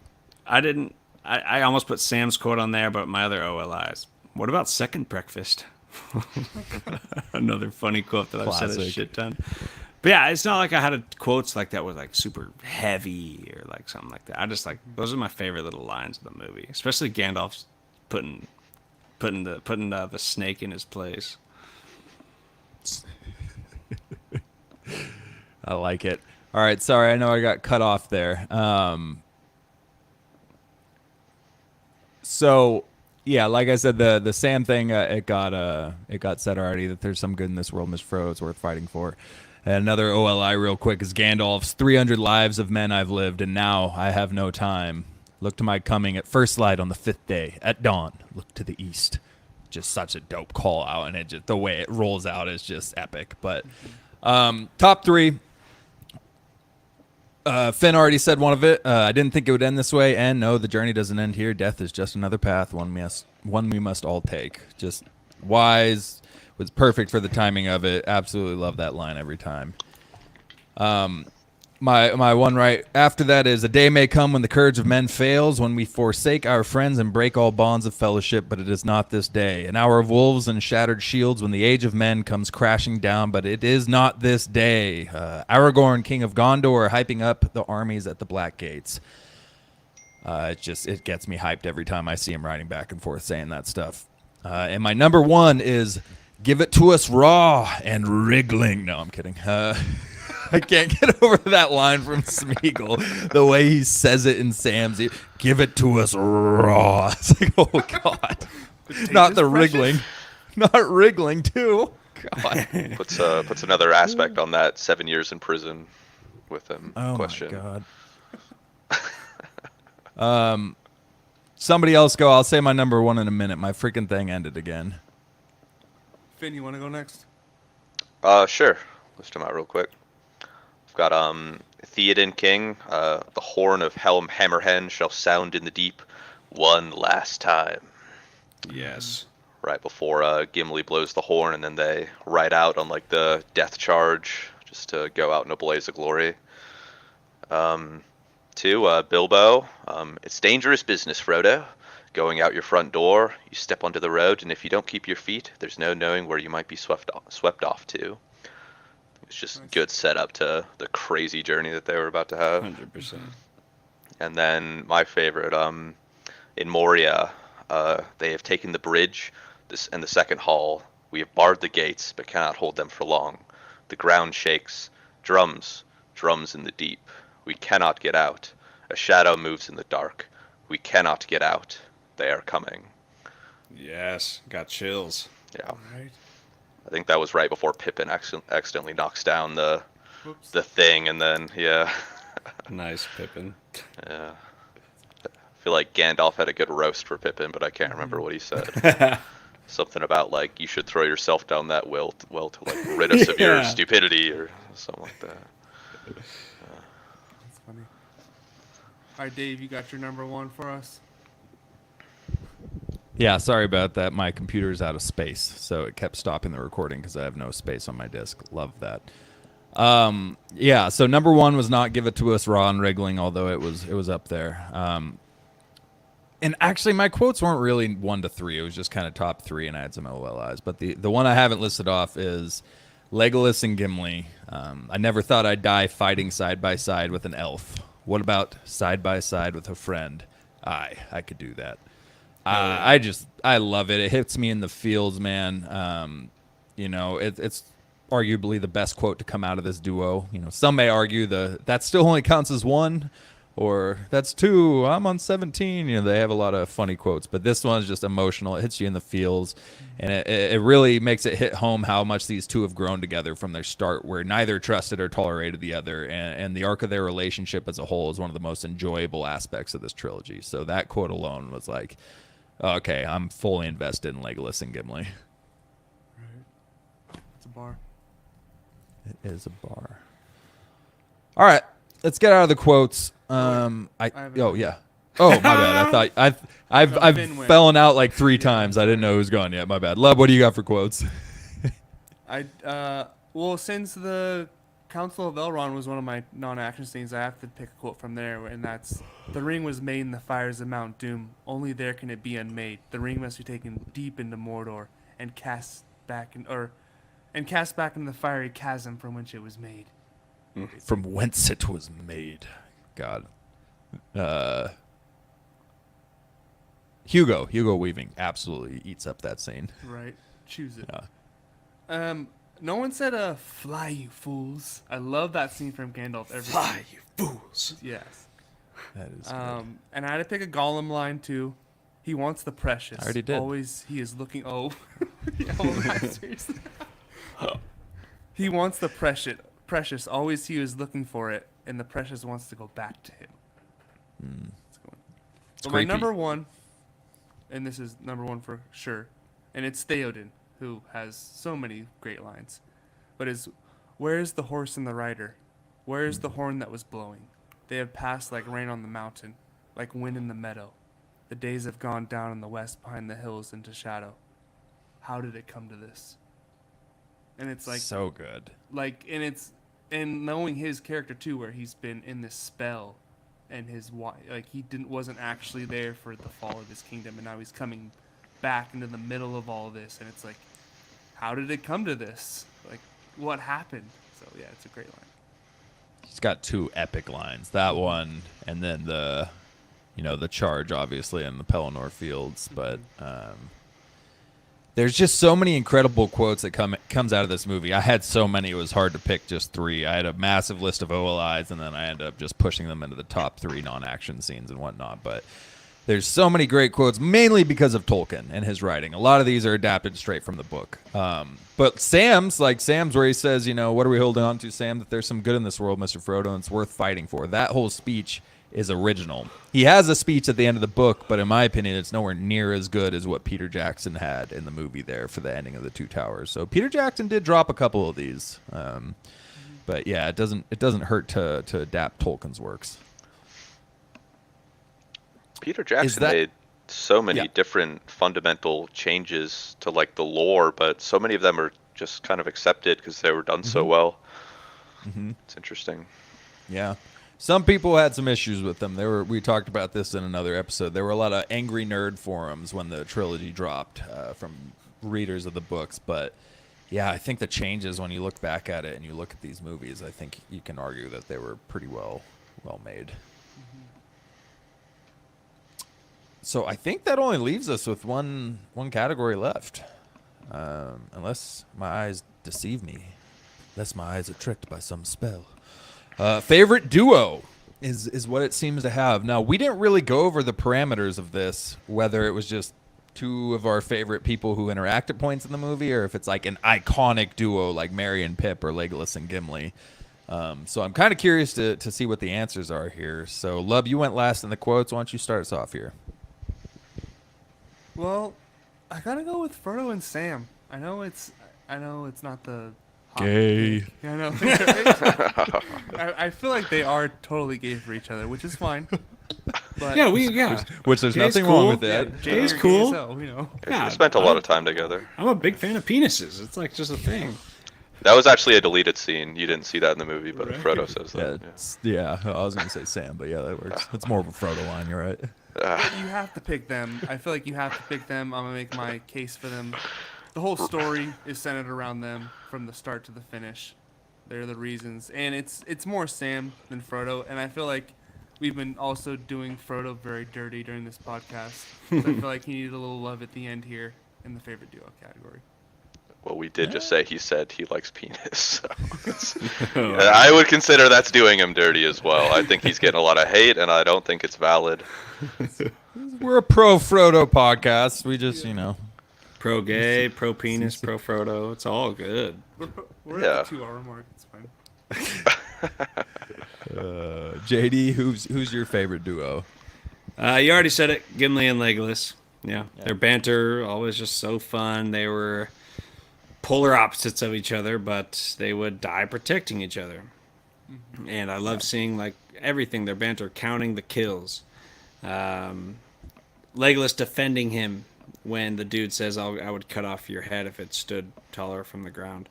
And Legolas just pulls his bow and he said, you would die before your stroke fell. You know, like he had his back, even though they had these. It was like a weird, bitter, loving relationship. But at the end of the day, it was pure, like, I will die for you. So 100%. And it was, yeah, like all the funny stuff. They were funny and they had each other's back. So easy. Straight up. Finn, any differing opinion? I was split between Gandalf and Pippin and Legolas and Gimli. Legolas and Gimli is great because their relationship starts.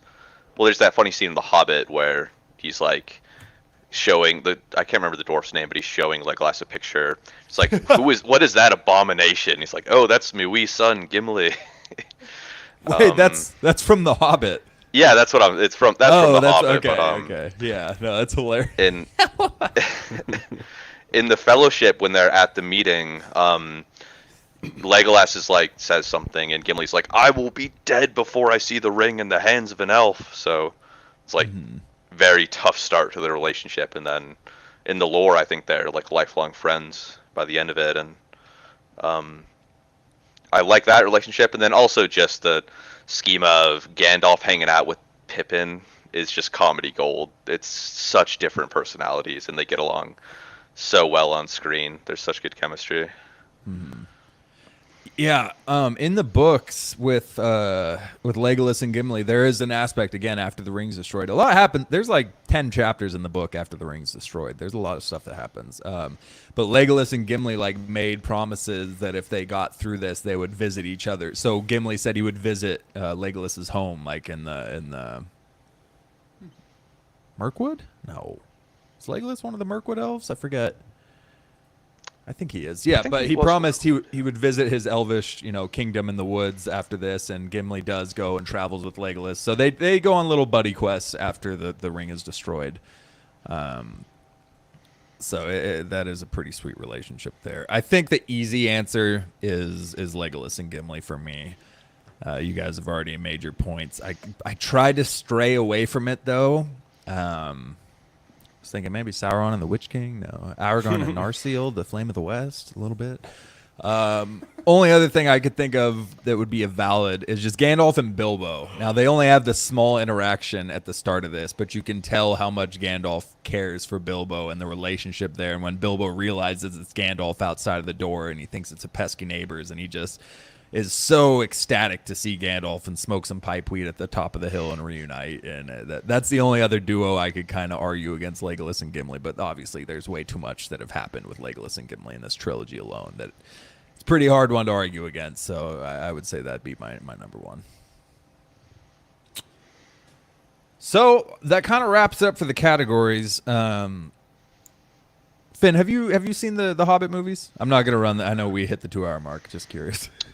I've seen the first two a long time ago, and when I saw the second movie, it was a weird experience. It was in the theaters, and the dude next to me smelled awful, and I heard him whisper to like his friend. He's like, "I hope no one notices I'm wearing my drug robe," and Oh he my smelled God. he smelled like cheese, and I just couldn't get into the movie because I was like, this dude was just nasty as fuck. What a drug So- rope. I know, it's like I just didn't even like. This is- I didn't want to be like shoulder to shoulder with this guy, and it was a completely packed theater, so it almost kind of ruined the experience. I liked the first movie. The second one I have not rewatched, and I saw most of the third, but I didn't go to it in the theaters. That went in full Maybe really Gandalf ruined The cosplay. Hobbit for you. I'd be willing to give him another go. Like, I didn't care for the Rings of Power when I first started it, and I liked it a lot more when I took a break and then came back and gave it a little more time to. Okay. So I think I was expecting, like, when you're doing Lord of the Rings, and you're comparing them to the movies, because you're just going to do that. Right. It's tough to, it's tough to to keep that to level. that standard. Yeah. It doesn't compare. I mean, let's be honest. Yeah. Nothing compares to the trilogy there. I had issues with the Hobbit trilogy. There were some cool. I'm gonna go back and rewatch it, but there's a lot of goofiness, a lot of extra stuff thrown in there, a lot of stuff with the river people and like their politics that were so unnecessary and took like an hour and a half out of the last two movies. Where it was just like, this is just stupid. So I have my issues, but there are some cool stuff there, so I'm going to revisit it. I'm curious what Lub and JD think of it if they go through it again. I don't recall if you guys have watched the never Hobbit finished it. trilogy. Only seen it never once. finished it? Yeah, I Okay. didn't love it, so I stopped. Yeah. I'd be curious to see what you guys think if you rewatched it, but it's a big commitment. I feel like with the Hobbit, it's like the scene with Legolas going down on the shield was like wacky but fun, because there weren't a lot of like wacky scenes like that. It was mostly really Right. good choreography. I feel like the Hobbit, like they saw that scene and they were like, what if all the combat was wacky and ridiculous? Yes. Like the people in the barrels with the two axes like spinning So around, bouncing around, and horrible. it's like, what even is this? Like what is going on? What happened? Horrible. Yeah, Legolas does some like Tetris jump up falling rocks that just totally defies any type of physics, and it looked stupid too. There's a lot of. Anyway, I could go off about some of the issues I have in that trilogy, but I was just curious. So I think that wraps us up here. I think we've got a healthy, long-running episode here, and no regrets. This is the world of Lord of the Rings and the world of Tolkien, and it's always a blast to come back here and talk about it. You guys have any final words before we wrap this up? One real quick is we kind of get a little spoiler for Rings of Power in the prologue of Fellowship, right? Like the Isildur, she says the son of the king took up his father's sword. So we're looking at Elendil becoming a king by the end of Rings of Power, right? King of Gondor. Yeah, so that really hit, like, I didn't, put that together, having not. This is the first time I've watched it since I've watched Rings of Power, so I was like, oh, Right. Elendil's going to become a king at some point. Right. Well, and like we just saw, Elendil just got given Narsil, the Flame of the West, which Isildur picks up in the prologue after his father falls. So we know. I mean, they've changed stuff in Rings of Power, so I guess we don't 100% know. But they're working off the trilogy of books, so I don't think they'd change that aspect of it. For sure. They changed some Silmarillion stuff, but And then, like, Aragorn being Isildur's heir. There's, like, a lot of stuff that's you going can't to change that. Yeah, Yeah. a ton of stuff. Yeah. Yeah, we'll see. And it looks like we're getting season 3. So we talked about that in the Rings of Power finale. It sounds like we are going to get a season 3. It hasn't been confirmed yet, but they feel confident about it. There is a lot of trash talk, but there's also a lot of interaction going on, and 160 million viewers or something like that. So season 3 seems to be a safe bet. So I'm relieved about that. I want to see this story through. Hasn't been perfect, but it's been really good enough for me to want to see them continue it. So we will continue to cover it. Hopefully season 3 lives up to what they gave us in season 2 and elevates it a little more. And yeah, I think that'll wrap it up though. So Finn, thanks, man. We appreciate you joining us here for this long discussion of Lord of the Rings, but we appreciate you joining us, man. Hey, thanks for having me. Had a lot of fun. Love this stuff. Hell yeah. Hell yeah. Well, we'll have to bring you back on for another episode down in the future. You were a natural for your first time, so thank you. And thank you to JD and Caleb here for joining us here tonight. Thank you to the audience, the live stream. Shout out Andy. He ditched us right before the end. He had another feed cycle come through. He's a troop. So thank you to the audience for listening, and we will see you next time on Why So Sidious, a nerd podcast.